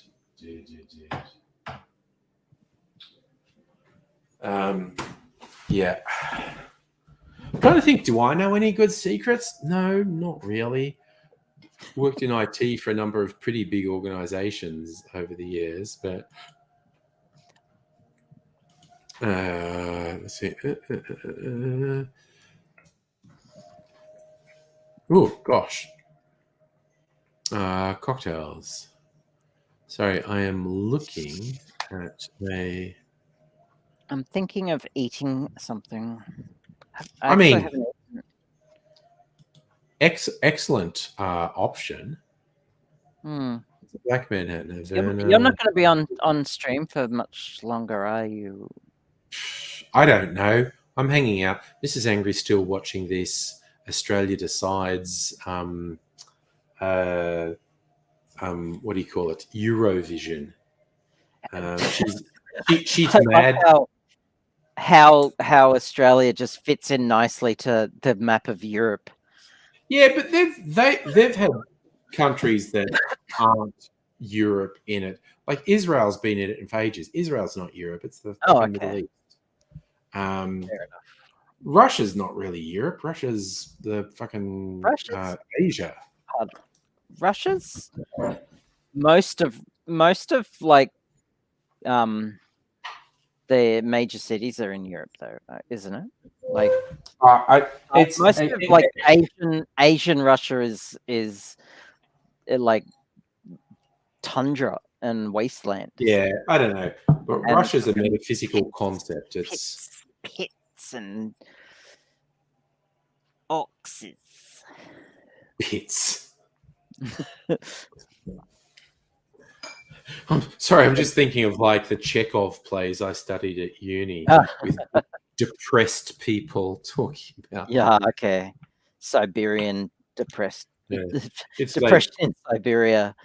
Yeah, it's like you go to a psychologist and they prescribe vodka. So now I want to buy a hot end for my printer. Oh, this is going to cost a fortune. Oofed. I'm going to start selling some drugs or something. I don't know.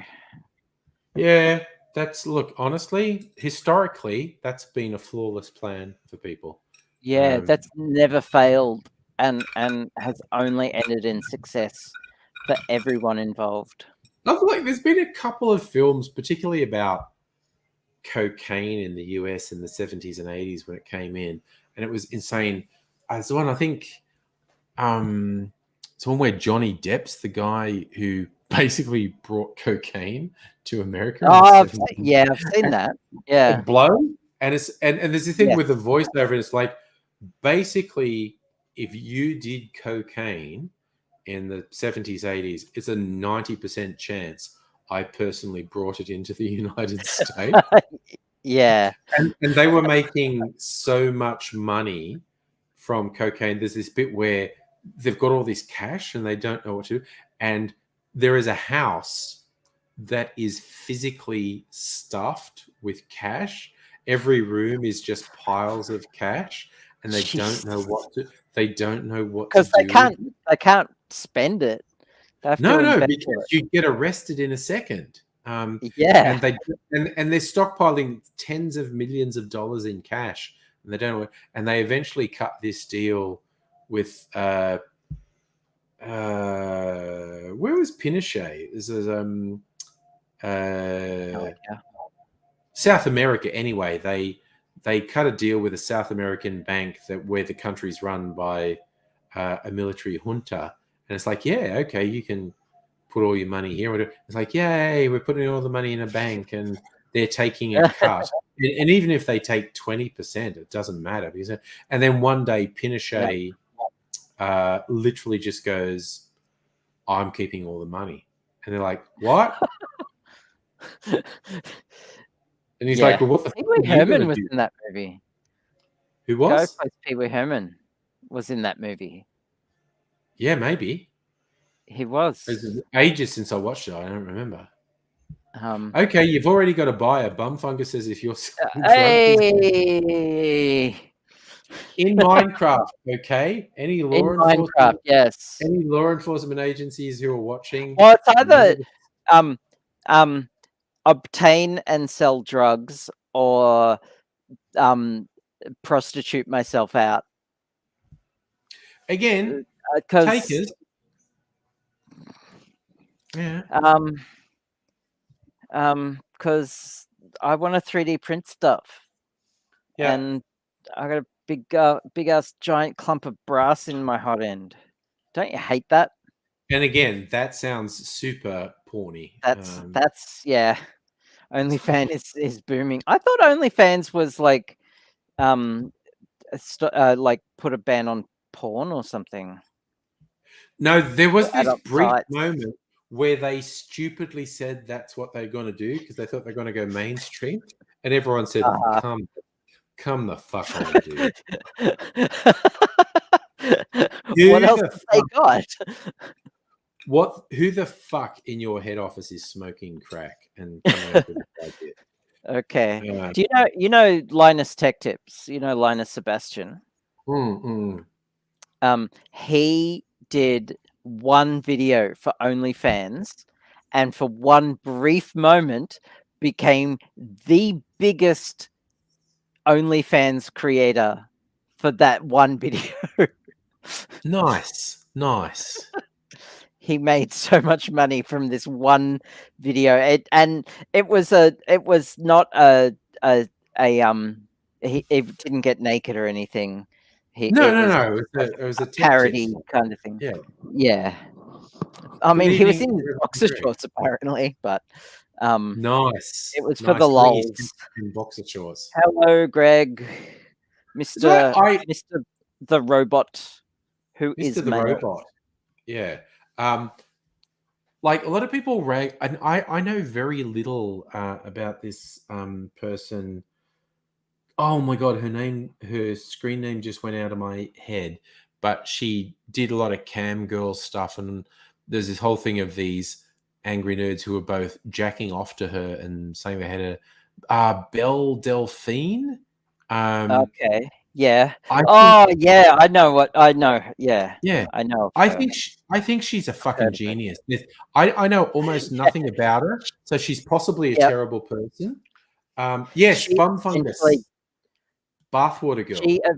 Yes, she sold her bathwater, and people posted videos of them drinking it, which is disgusting. Yep. But she's a fucking genius. She eventually did get onto OnlyFans. Oh, and she did. And it was nude.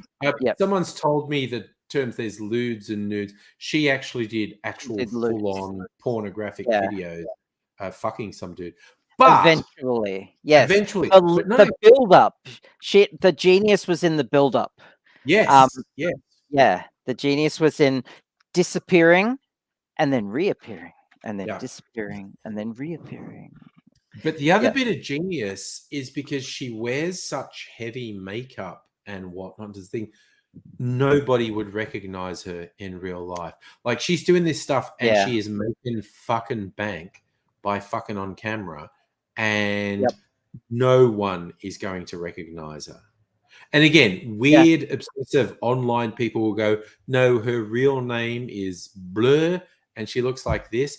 But to the broader world, like when she shows up just for normal jobs and shit, people are going to go, hello, Yeah. Mary Smith. Well, welcome to they are. No one's going to know it was her. No one's going to know it was her. She's a fucking genius. And again, I preface this with the asterisk. I know nothing about her. She might be a terrible person. But this whole thing of manipulating these desperate, horny guys, pure fucking genius, as far as I can tell. Yeah. Yeah. Okay. And I found the Yep. the new hot end that I want, yeah. but I have to 3D print a bracket for it. Oh, catch 22. I need Well, I a can new buy pen. an original Creality hot end to replace this one, but that'll cost me $100 just to print the bracket for a different. No, I'm just gonna get someone else. There's someone in my building who has a 3D printer. I see him around, and I'm just gonna like get him to print it for me. Yeah, get past the a catch couple of 22 by getting Yeah. someone else involved. Yeah. So Bum Fungus, I think you're right. She's a multimillionaire. Yeah, she doesn't need a normal job. But also, not even normal job, just normal life, because there is a ridiculous, unfair stigma against sex workers. Yeah, and she can basically skate. well, that the thing is, she's fucking her boyfriend. She's not even. Well, it was her boyfriend on camera. Yes, yeah. Yeah, like I mean, it's still sex work, but it's like she's not like fucking other dudes. It's her boyfriend. But yeah, I saw a web comic and it hit the nail on the head where someone goes, "Man, I love cakes," and someone steps forward and goes, "I'm a baker. I make cakes." And the person goes, "You're disgusting. I hate you." And then the baker looks at the thing going, "This is how some of you sound when you talk about sex work." Yeah. It is just like the consumers of a product declare that the person who creates the product is somehow terrible. And it's like, are they? Are they though? Ugh. Yeah. Okay. But the world is a weird and strange place. Okay. Deep sigh. Sorry, I was just checking something on the website. Sorry, I'm sad in $200. I'm like, oof. Yeah. Yeah, no, that's not good. I know, right? Hey, remember I was in your car, you were giving me a lift home, and we drove past the old Kogan building, and you said something about him being a dickhead. He's a climate change denier. Is like, fuck that guy. Oh, okay. He's a climate change denier. Yes. Is that all? Like he made a. Well, that was the thing that pissed me off when I found out he was a climate change denier. Of course he is. He made a spurious, slightly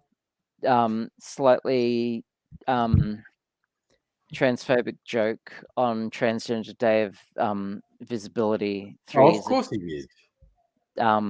That he it wasn't directly transphobic, but it read that way. And people said today of all days you shouldn't have said that.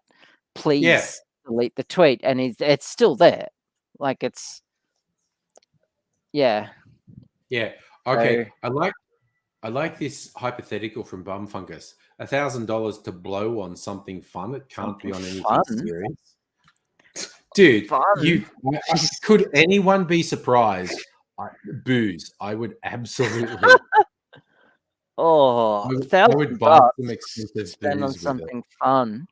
Yeah. Oof, Although, that's again, tough. we were talking about sex work. It does it. Maybe on some intimate massages. I don't know. Um. Hmm. That's a tough one. Does it Top have of to my be head. legal? No, definitely not. Definitely Okay. not.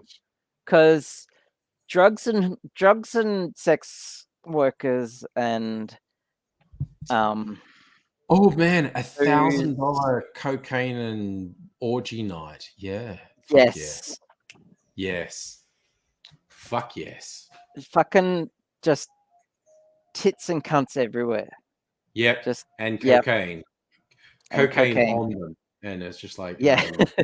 Coke and hookers. Yep. yeah. Bumfuckers gets it. Yeah.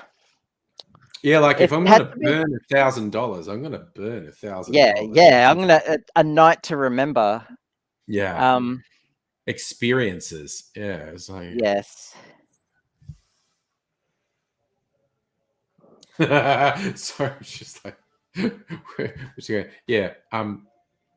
I'm still thinking of getting a third barrel. I've got my 2 barrels over here. Oh yeah.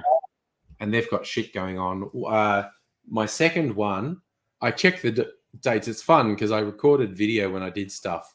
And I'm going because I've got a cocktail aging in a coconut in the fridge, and I'm seasoning as you do, and I'm seasoning that second barrel with port and sweet vermouth. So, man, I recorded a video when I started these. I've forgotten how long ago it was. The coconut was only a week ago, so I want to leave it for 2 weeks. So it's going for another week. But the barrel was 2 weeks ago. So tomorrow I'm going to drain the port and I'm going to put a cocktail in it. But then that sits there for 4 weeks. And the other barrel. You've got to have some patience with these things. You really do. The other barrel has the bourbon in it, and it's only up to 2 weeks. And I was going to leave the bourbon in that for like 2 months. This is why I'm thinking of getting a third barrel because I just want shit going on. And the same people who sell the barrels, they make some really interesting sounding liqueurs. And when we had Kirsten on last night, I said, "Oh, do you know their liqueurs?" And Kirsten's going like, "Oh no, they make really good liqueurs." And so now I'm thinking of, man, I'm just going to go back on their site and get another barrel and get a couple of liqueurs. just like fucking hell. Yeah, if someone wants to give me money that I just have to blow on nothing meaningful, I can do it. I can do it really quickly. Yeah. It's just like, oh yeah. I mean, like I could spend it on easily on hobbies and shit like that. Yeah. Yeah. That's new bits easy. for the 3D printer. Yeah. It's like a new printer even. New printer. Yeah. Or just like hookers and blow. Yeah. My glorious shining future is the perfected sugar and chocolate 3D printers, because the idea of just being able to constantly print out edible 3D things, that's the best. That rocks, that idea. Yeah. Have you watched again, Linus Tech Tips did a YouTube video on the chocolate 3D printer. Someone sent it to him and he tested it, and all they printed was dick butts. Of course. Out of chocolate, and ate them. Yeah, of course. Which is awesome. Of course that's what you do. I still got one of mine. He's my printer's little mascot. Yeah, little dick butt. Face. Yeah. Yeah. Where were you when I needed you? Yeah. But a perfected chocolate and or sugar 3D printer would just chocolate rock. is sugar's easier, but chocolate is just so finicky because of Yeah. the temperature you need. You can't have it too hot or too cold. It burns. It's really finicky. Yeah, I think it will get perfected in the coming years, but I hope so. I know it will. I mean, humans are fucking imagine, clever. and imagine all the little like tasty treats you'll be able to buy or make with them.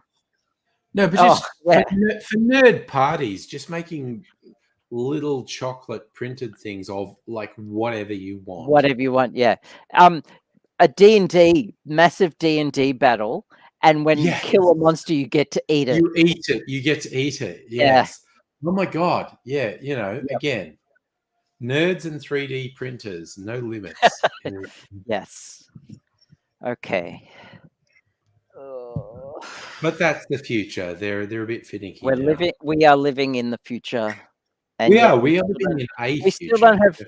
We still don't have fucking hoverboards. Like, come on, science. Yeah. Where's my fucking hoverboard? Oh my god, what's an Australian hip hop group. Hey Science. Yes. Where's my fucking hoverboard? Yeah, it's a great song. It is. It's pretty funny. Hey, so it's called Hey Science. Yeah. Hey Science. I've got it on my MP3 player, but Seth Sentry, Dear Science. Seth Sentry is pretty funny. He's pretty funny. Yeah. An Australian hip hop track called Hey Science, and it's just basically like, "Where's my fucking hoverboard?" And yep. and he rattles off all the good stuff, like, yeah, that's all cool, but where's my fucking hoverboard? Where's my hoverboard? Yeah. Anytime someone says, "Why don't we have flying cars?" I like to point out we do. They're called helicopters. Yeah. But also, like, what more do you want? Like, if you want to make a consumer model, they're going to be just as loud and dangerous. So, but was it Dubai or whatnot, where they actually had like self-driving single-person helicopters? Oh, there's these Uber helicopters. There are these quadcopters, single pilot quadcopters that I don't know if they're on the market or anything, but there's videos of them and they look fucking awesome. They're still loud but yeah, they look so awesome. Yeah, it's pretty weird. But looking like Blade Runner level flying cars, the reason you don't have them is because you imagine even just like the slightest fender bender, the debris from the crash raining down on. They're a bad idea, basically. Yeah. Anyway, but I gotta figure out. I found a place I can buy this hot end on Afterpay. Okay. So it's like, okay, well that's good. Yeah, there you go. It's that makes it affordable. Fucks up my budget for a bit, but I can do it. And I just need someone to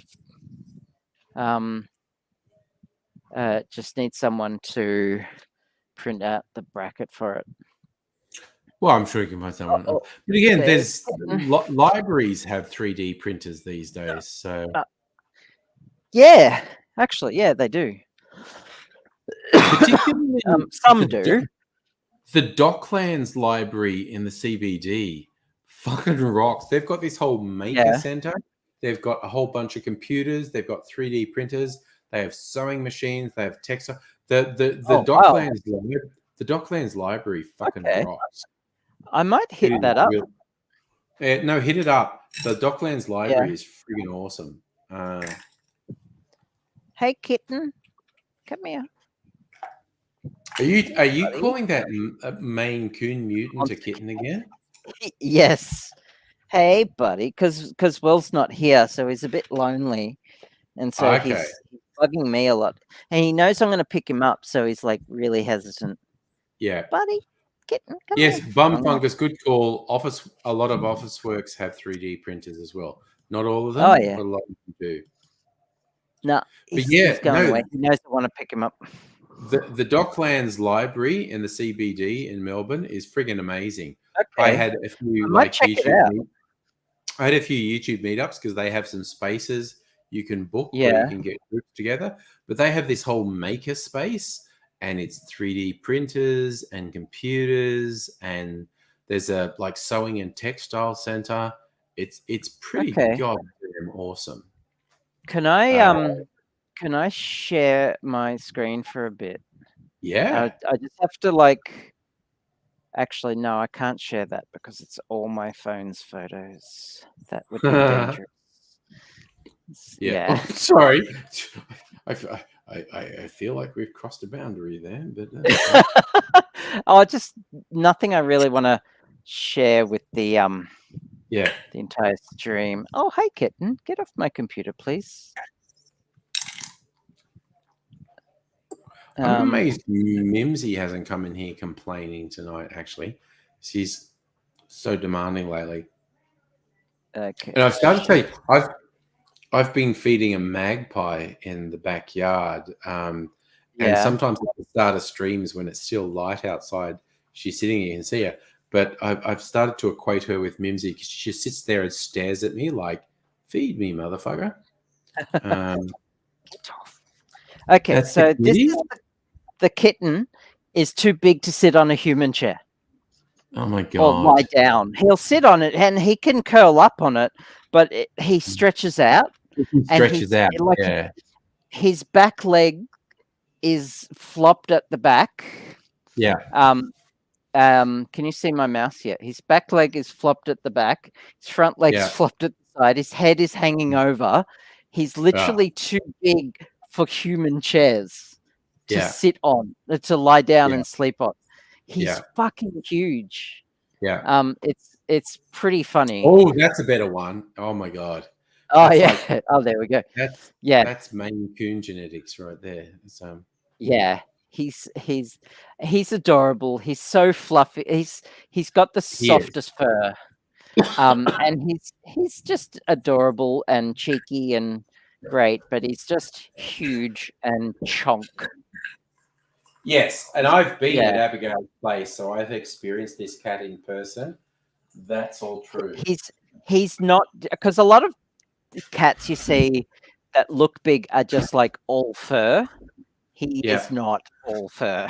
He has a lot of fur. He does. He has a lot of body.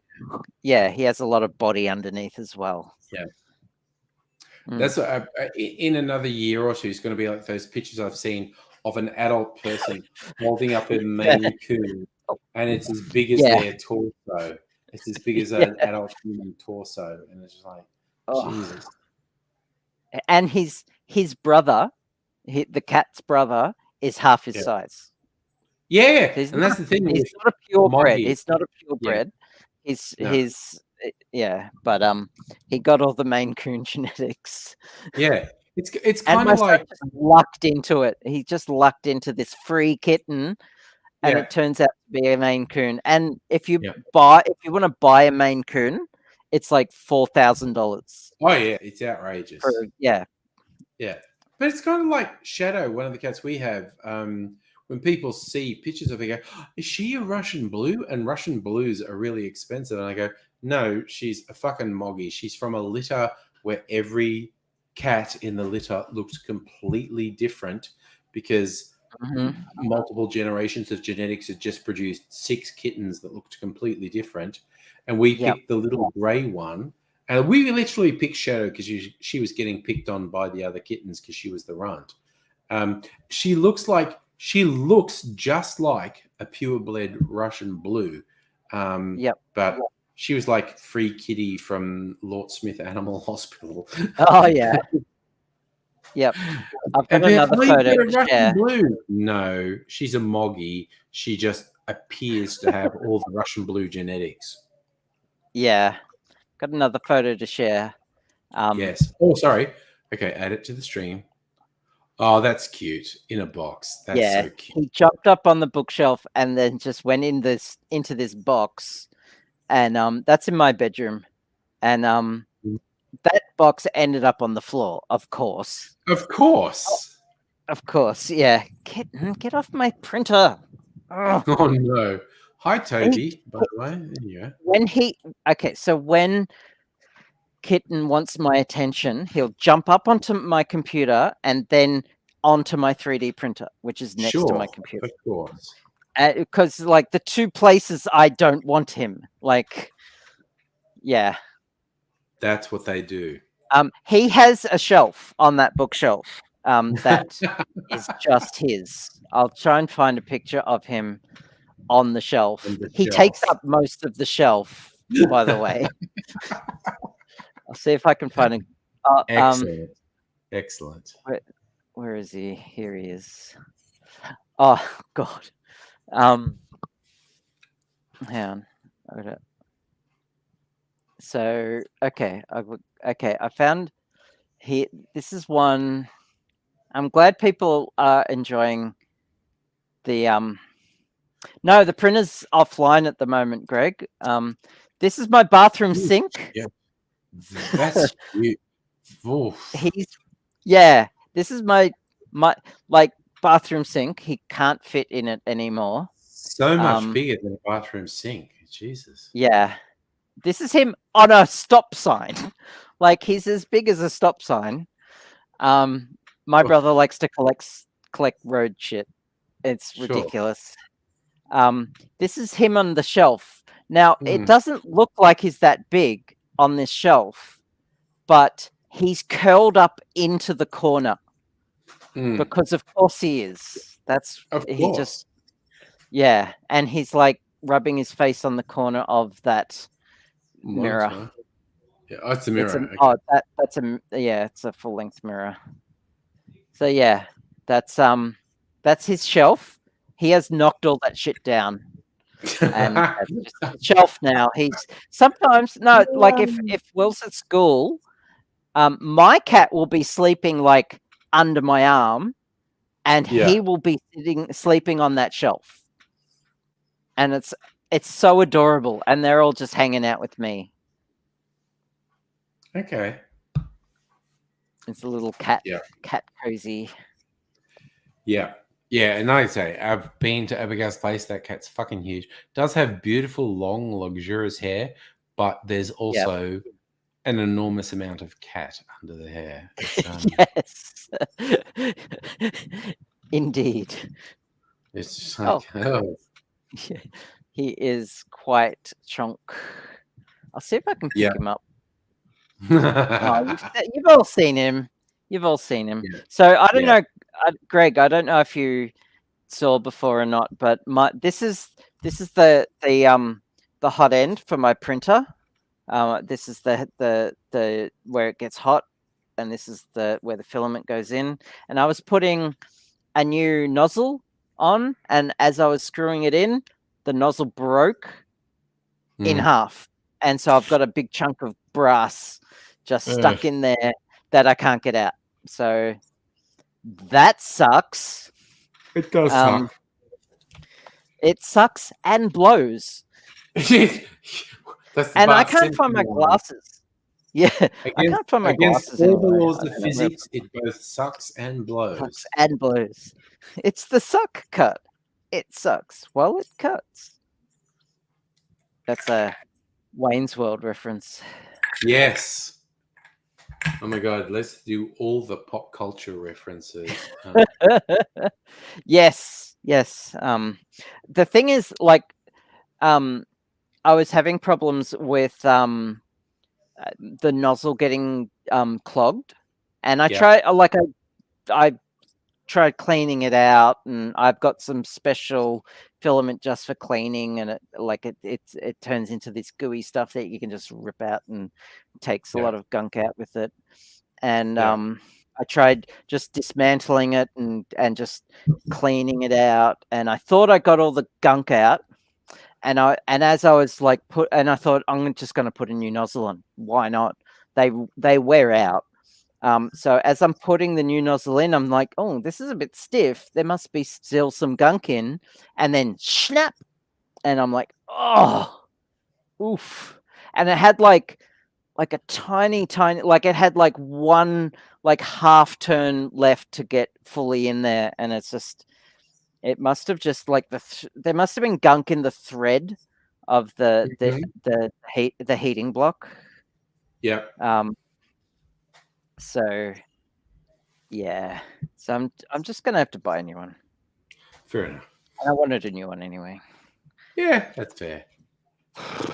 Just sucks. Sorry, we're just doing pop culture references. I was thinking with inventions, with that Simpsons episode where Homer's coming up with all these inventions, and he has the makeup shotgun. And Yep. It's got all the things that, and he's like, oh, the makeup shotgun. Yes, he shoots the makeup wall and there's a face on it. Marge's face, and it's all really garish, and he goes, Homer, you've got it set to whore.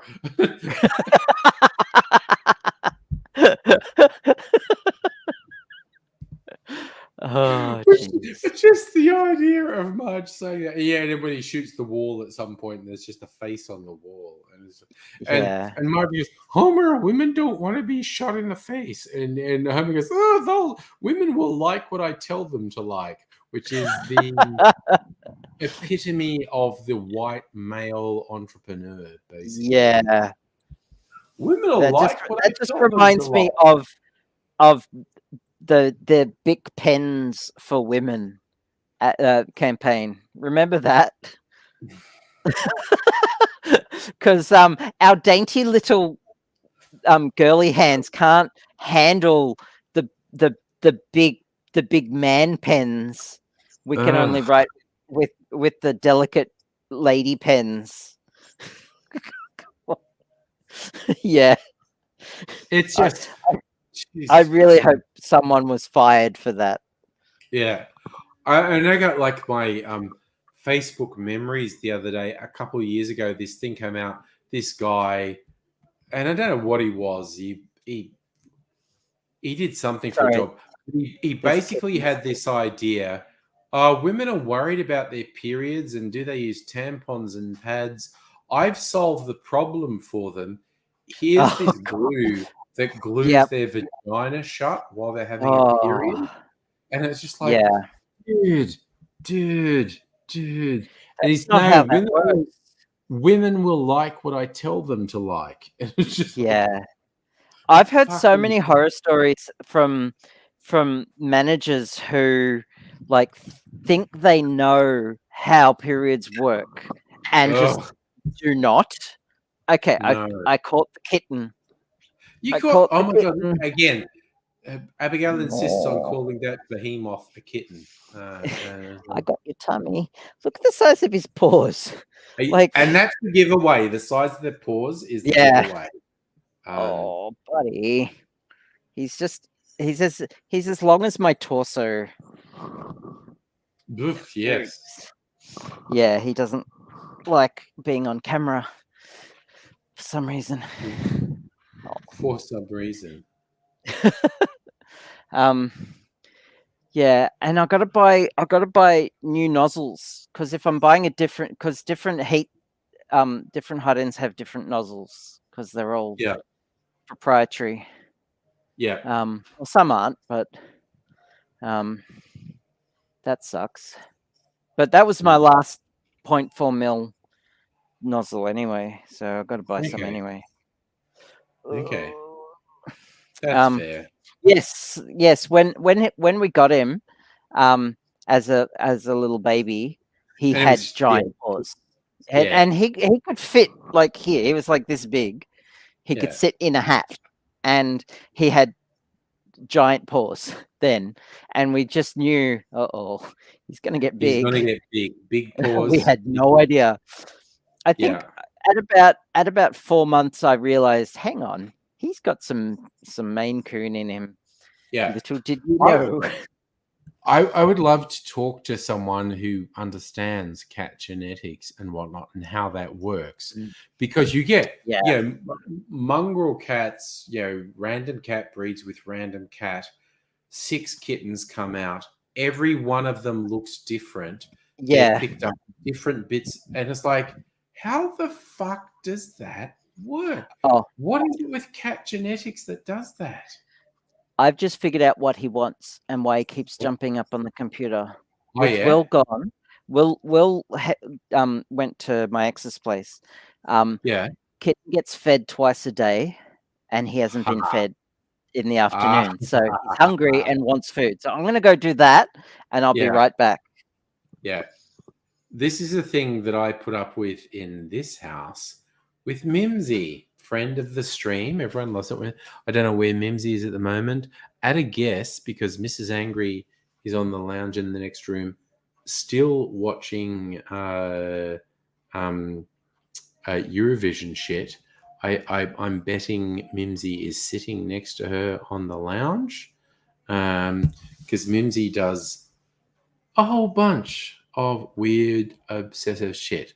I'm thinking of making a Vieux Carré, a traditional New Orleans cocktail that has a few ingredients: a whiskey, cognac, a vermouth, Benedictine, Peychaud's bitters, and Angostura bitters. It's a really nice drink. And I've got ice in my glass, and I might make it. The only question is, what whiskey do I use?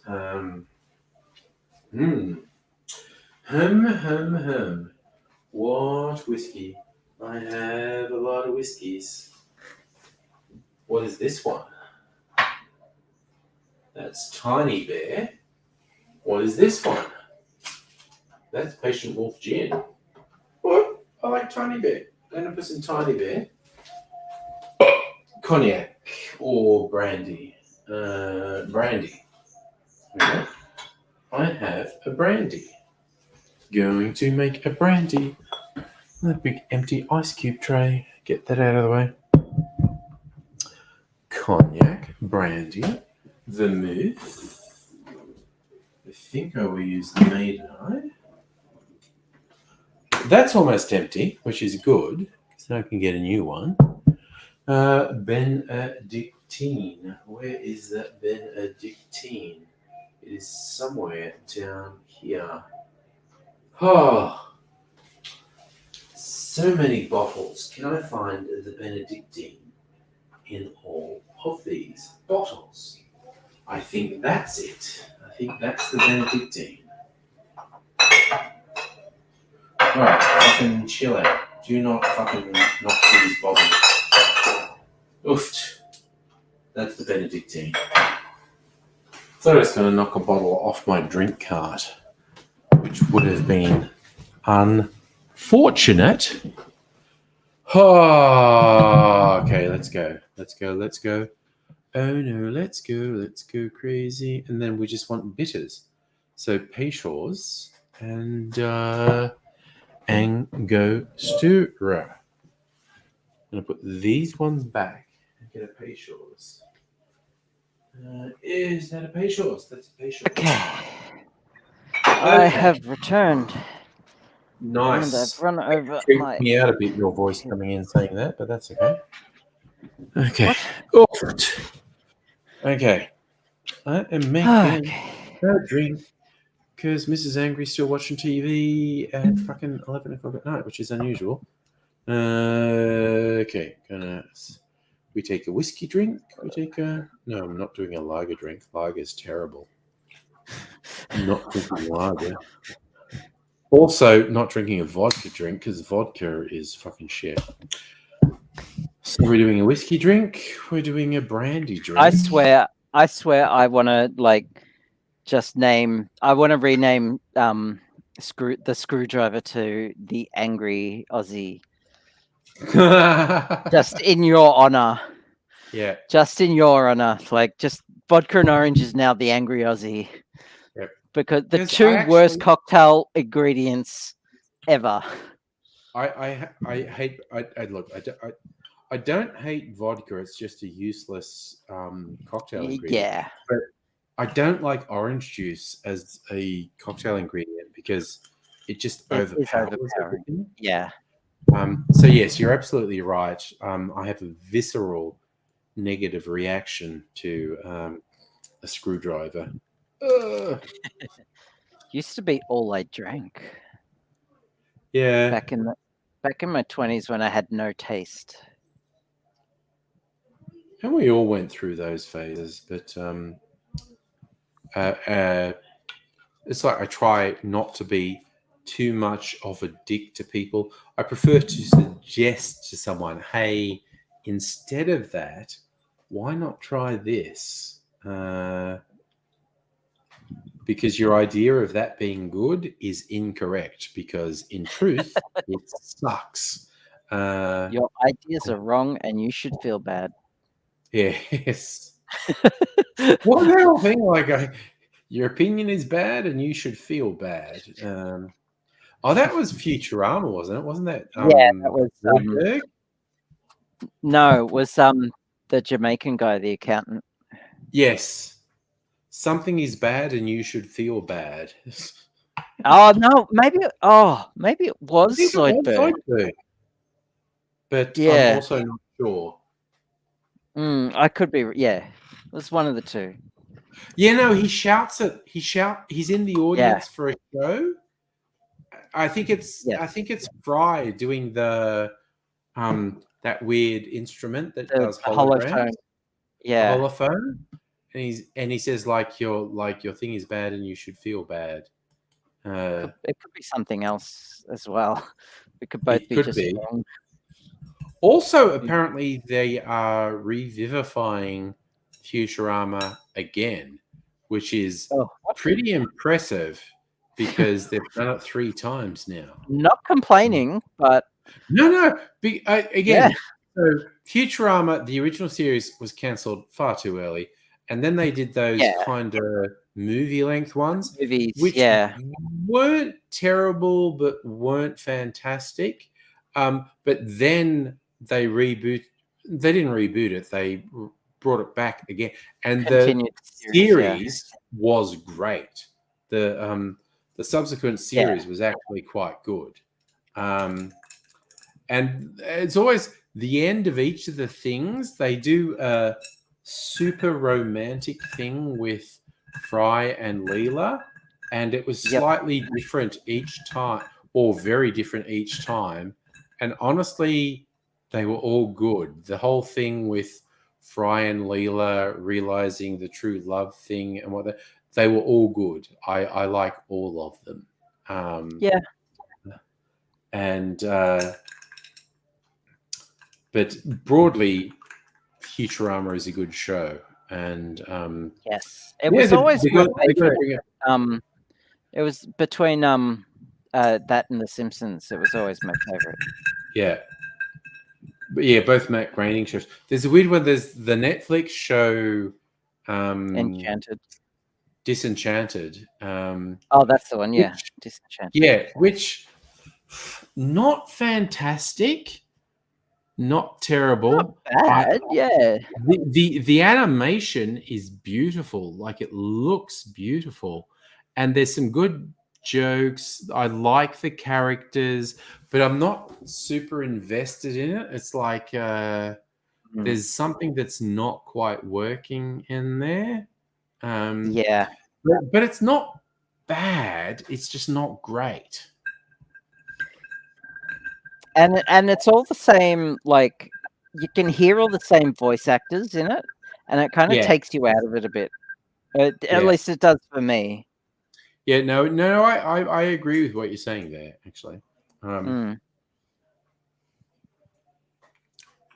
But I don't think there's a new season has just come out. I didn't watch all the previous seasons. They did do some very interesting stuff. They had, again, talking about voice actors, they had John Oliver and a few other people, and which can kind of take you out of it when you recognize who the voice actor is. But again, Futurama is not terrible, but there's something in it is just not quite right, is not quite getting there. I'll be back in one tick. I just got to check on it. the cats. Why not? So I think, Miguelich, you're asking weekend streaming. You're probably talking about Futurama. Well, it hasn't come out yet. So in Australia, I am not sure what streaming service the rebirth of Futurama will be on. I mean, probably most likely Netflix, but who knows? I'm a big fan of animated stuff aimed at humans. Disenchantment doesn't really work for me. Final Space doesn't quite work for me. I am a Rick and Morty fan, despite the fact that Rick and Morty fandom is problematic at best. There's a Netflix series called Big Mouth, which I think is really funny. Oh, Megalich, you're asking about who streams? That's a good question. Who streams old Futurama at the moment? I kind of feel like it might be Netflix, but I'm not 100% sure. I'm honestly not 100% sure. Who streams it legally in Australia? Kind of feel like it's Netflix, but I'm not 100% sure. Might be, was it Foxtel and Binge? It might be Foxtel and Binge, but I'm not sure. I mean, fuck, it might be Disney Plus. Oh, Megalich. Oh, shit. You looked it up. It's actually Disney Plus. Okay. Yeah. It's so hard to work out with the different streaming services who has what. Yeah, you're looking at it now. It's okay. Disney Plus has old Futurama on it. Okay, makes sense. Oh, deep sigh. Okay. Megalich, we were just talking about Futurama. Apparently, Futurama is currently available legally on Disney Plus in Australia. Disney Plus also has How did they get that? Sorry, what? How did they get Futurama? They bought it. Disney's got more money than God. They buy buy everything. Yeah, they have. Sorry, my cat picks on Kitten, despite the fact that he's 3 times her size. Yeah, but he's a gentle giant, and she's like a grumpy old lady. Yeah, I was about to say age and attitude. It's coming into. And she steals his food. Fair enough. Which is sad. Disney Plus has an animated series called Solar Opposites, which was it's so good. Created by one of the co-creators of Rick and Morty. I fucking love Solar Opposites because it's fucked up and weird and nihilistic, and it's all the same voice actors who are in Rick and Morty and but I love it because it's something good. Very different. Yeah, it's really good. It's basically these aliens, and they come from a planet that was a very advanced civilization. Their planet was destroyed by an asteroid, but they knew it was going to be destroyed by an asteroid. So they sent all these ships out to see different planets to restart their civilization. And they were meant to land on uninhabited planets. But these guys landed on Earth, and they fucking hate that they're on Earth because they're like, Earth fucking sucks. It's already overpopulated. We want to get to the point where we can terraform it and wipe out everything that exists on Earth. And it's just these weird, fucked up aliens with personality disorders. And yeah. My favorite episode was probably the one where they revealed there was a ruling class on the planet that the drones literally didn't even know existed. They didn't know that there was a ruling class that was waiting for them to solve all their problems. That was hilarious. Yes. It's Justin Roiland, who's the co-creator of Rick and Morty, and yeah, Solar Opposites. There's 2 seasons of it. I'm a fan. I think it is very fun because it's Solar Opposites is stupid and fucked up and nihilistic and In all the absurdist. right ways. And these are just things that I'm a huge fan of. Those are all things that I'm on board with. And it's just like, when you see memes like, oh, that's the most stupid, fucked up, perverse idea I've ever heard. I'll be there in 5 minutes. And it's like,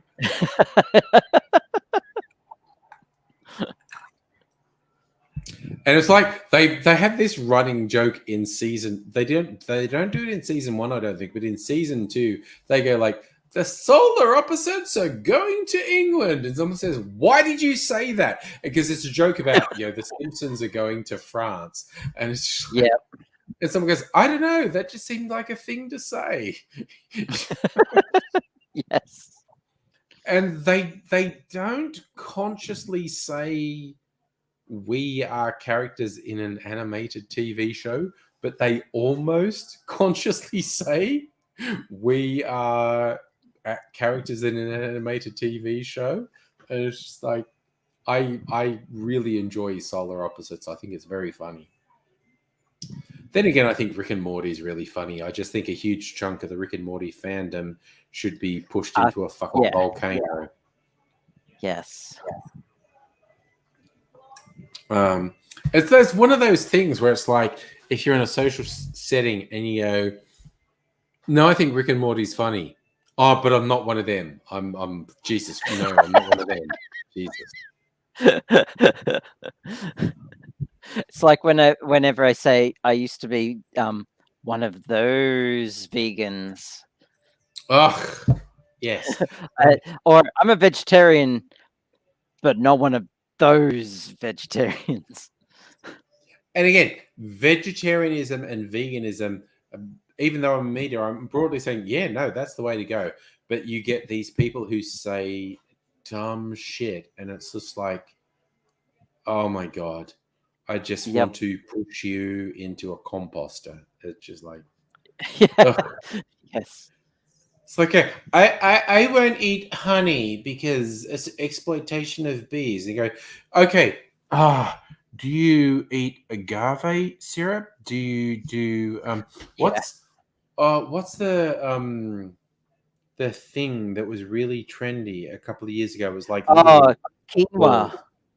Quinoa. It's like Quinoa, any vegan who has who does agave or quinoa, I was like, no, I'm sorry, you're first against the wall because you are ravaging ecosystems, destroying indigenous cultures for your trendy fucking shit. The Western consumption of agave and quinoa is just fuck what it's done. Oh, sorry. I wonder for a second, Alexandra, I said, what's the RNM? Rick and Morty. Yeah. And again, it is super weird when there's something you go, no, I enjoy that. That's a fun show. Oh, but I'm not one of them. I'm not one of the fucking weirdos. And there was, what was hilarious? There was this thing, when I first saw it, I thought it was sincere and unironic. It's going like, yeah, to understand Rick and Morty, you actually have to be really intelligent. And the guy who wrote that, it was a shit post. The guy was he was taking the piss, and he was like, why did everyone take this seriously? And we're like, dude, there is a whole swath of Rick and Morty fans who say that there's a name for it. Someone's given it a name when sarcasm and when sarcasm, when something becomes so awful that sarcasm becomes indistinguishable from it. Yeah. And the same thing happened with just the whole Trump presidency. It looks like Alexander is a Rick and Morty watcher. Yeah. He's like, they are smart enough to understand the jokes of Rick and Morty, clearly. Exactly. Yeah. But again, yes, and again, the There's a jokes of word Rick and for Morty are actually quite complex. yeah. But so were And the Simpsons. Like yes, um first 12 seasons of The Simpsons mm, are quite some of them complex. were really complex. And Futurama, there were some like hidden gems of just like ultra complicated Oh my god, math and Futurama had science jokes. such extreme. Yeah. And again, one of the ones that was easier to get, but was still kind of metaphysical. They were betting at a racetrack one day, and it was like, looks Oh, like a dead heat. We're looking at it with a quantum quantum microscope, and like yes. whatever won. That's And not fair. Farnsworth goes, "No fair. You changed the result by observing it." And it was like, Yeah. Oh yes, God, and that is Futurama the had a hidden nerdiest language joke as in well. history. That's Yeah. the nerdiest joke in history. Oh, there was a cinema in Futurama that had an infinite number of cinemas. It was an infinity-plex. The Googleplex. The Googleplex, but the symbol at the front was the symbol. It's called I think it's a Hebrew symbol, Elish Null, I think it is, but it's Okay. actually the symbol for the first lowest infinity. And you have to be a major maths geek to get it. Yeah. And Yeah, like no, my mug is that's the pointing out- level of that's the level of detail that they went to. Yeah. I fucking And loved Bonford it. was pointing out Futurama had signs in alien languages. If you were Yes. really obsessive, you could decipher the alien language. And yes, Yeah. Safa, you've just been watching Eurovision Australia Decides. Mrs. Angry has just come in the kitchen doing it. She has also been watching Eurovision Australia Decides. It's a whole Why thing. did we get to decide on the entire Eurovision thing? No, it's literally just Australia decides who will be their representative. Oh, okay. Did they Sure. actually? By the way, did they say who would be it, or do we have to wait for another day to find out who it is? They announced it. Who was it? Sheldon. Okay, I have no idea what that means. Okay. Yeah. I asked for an answer and I got an answer, and I did not understand. Yeah. Which, again, considering what we're talking about with the complexity of writing in some things, that fits. That just fits. Mm. Yeah. Anyway, Yeah.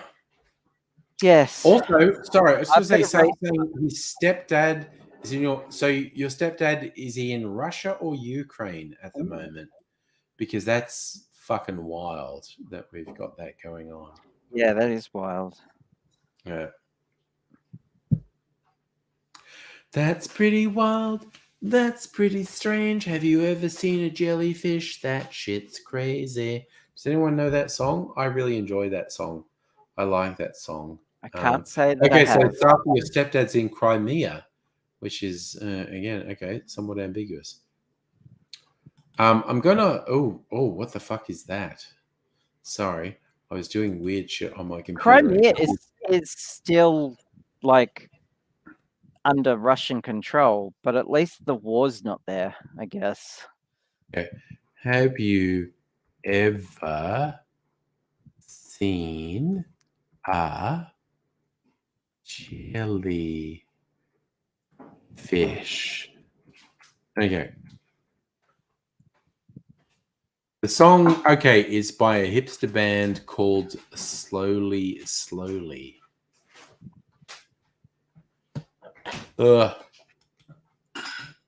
And it's a fun song. No, I'm looking at the lyrics, and it's weird. It's weird hipster shit. Oh my god! Sorry, now I've got the hiccups. Okay, we're back. Saf is asking how Tim Smithed I am. Honestly, probably only half Tim Smithed. Also, I'm probably going to bed now because I'm surprised that Mrs. Angry stayed up this late watching. Oh no, what happened, Abigail? The kitten just dropped a deuce. Oh, Oh no. No. he dropped man deuces, man poops. I swear, and they stink. Oh, Oof. oh, some of them are huge. Like, He's pretty big. Yeah. yeah, he's a big cat. Yeah. And I could just smell it because I got a fan blowing on me at the moment because I'm Ugh. a bit warm in here. Oh, Jesus. Oh no. Well, Oh no. Maybe we should leave it then. It's like 11:30, which is later than I thought I was going to go. well, I'll see you tomorrow. Yeah. We've got a thing tomorrow. Yeah. Yes, and Random question. yeah, You have windows that open in your place? I do. Okay, cool. They are all open at the moment, but there's still not enough. It's still very like stuffy. Yeah. So No, because we've got to work out a thing to fucking help you, whether it's from Nettie's place or my place, a portable air. well, I've got I now have the portable aircon from Nettie's place. Mm-hmm. Oh, When, you actually have one from Nettie's place? I have it. When nobody came down, Mm-hmm. he helped bring it over. Oh, I didn't know that. Okay, cool. Oh, okay. I don't. Yeah, he did. So I've got it here. Bum fungus. I live on the 14th floor of a high rise. So because I bought do have stairs, but it's a fire escape. Yeah, because my air conditioning blew up a month or two ago.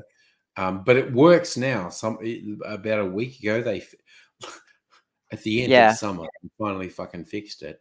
So the portable aircon I have is possibly superfluous needs now, but it has like a hose. The whole idea is this one does too.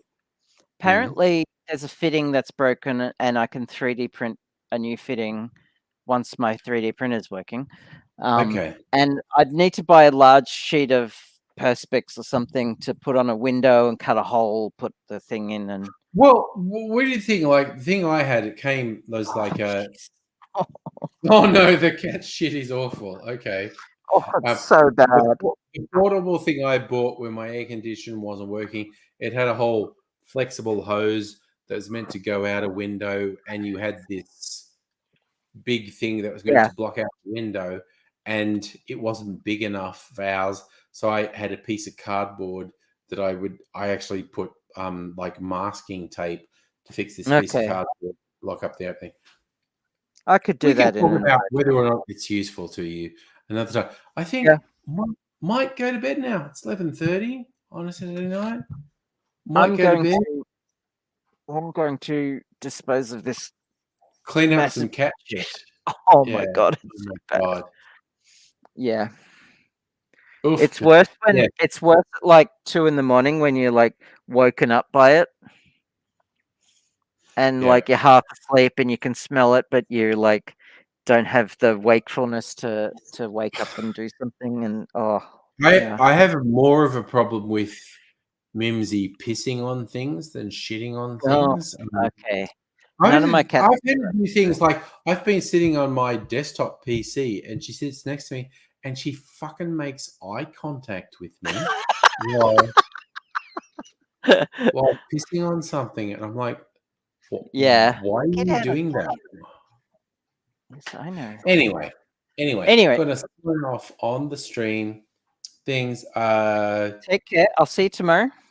Yes, and Nettie all you folks at her place. Nettie wants to meet at her place. Yeah, we'll do and that. Then walk I'll probably drive because we Abigail, Nettie, and myself are hanging out and visiting a local distillery. I'm probably only having one drink, so I can do that. I can drive and have one drink and chill and shit. Honestly, we're going to Patient Wolf. I might throw in a vote for fuck it, we're out. Why don't we go to Starwood while we're at it?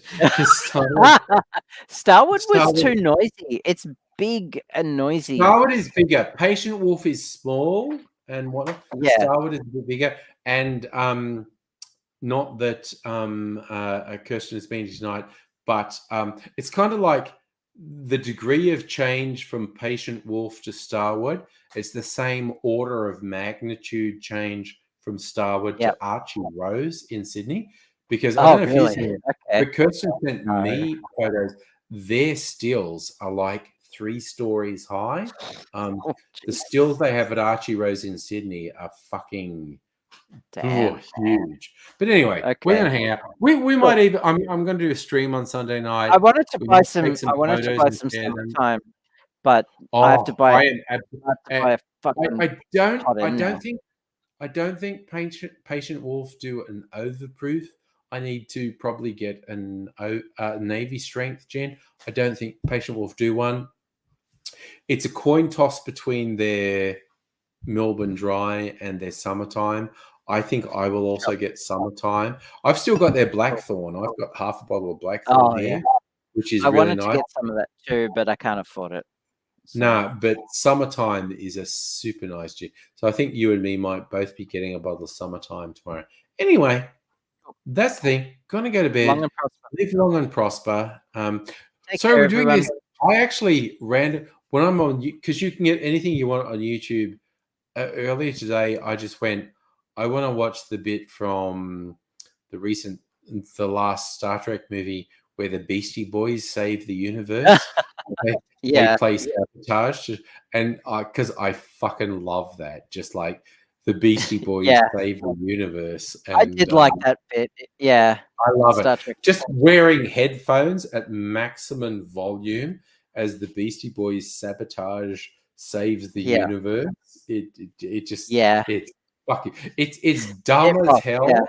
It's Oh, dumb yeah. as hell, but I love it. I love it. It's so good. Yeah. No, Again, I agree. That third movie of the new Star Trek movies is probably the weakest of the 3, but I still like it. And the whole thing with the Beastie Boys save the universe, I fucking love that. I have differing opinions, but I'll save it for Yeah, another we do. stream. We'll do nothing. Okay, tomorrow night, let's do that. We'll talk about whether Benedict Cumberbatch is a good Khan and all of Yep. that. And they're apparently Okay. making the 4th one. They've apparently signed on the dotted line to make another movie Finally. sometime next year or 2. So we'll see that. So see Okay. you all. I will be doing a Sunday night stream. You all look after yourself. See you again. Saying bye for now.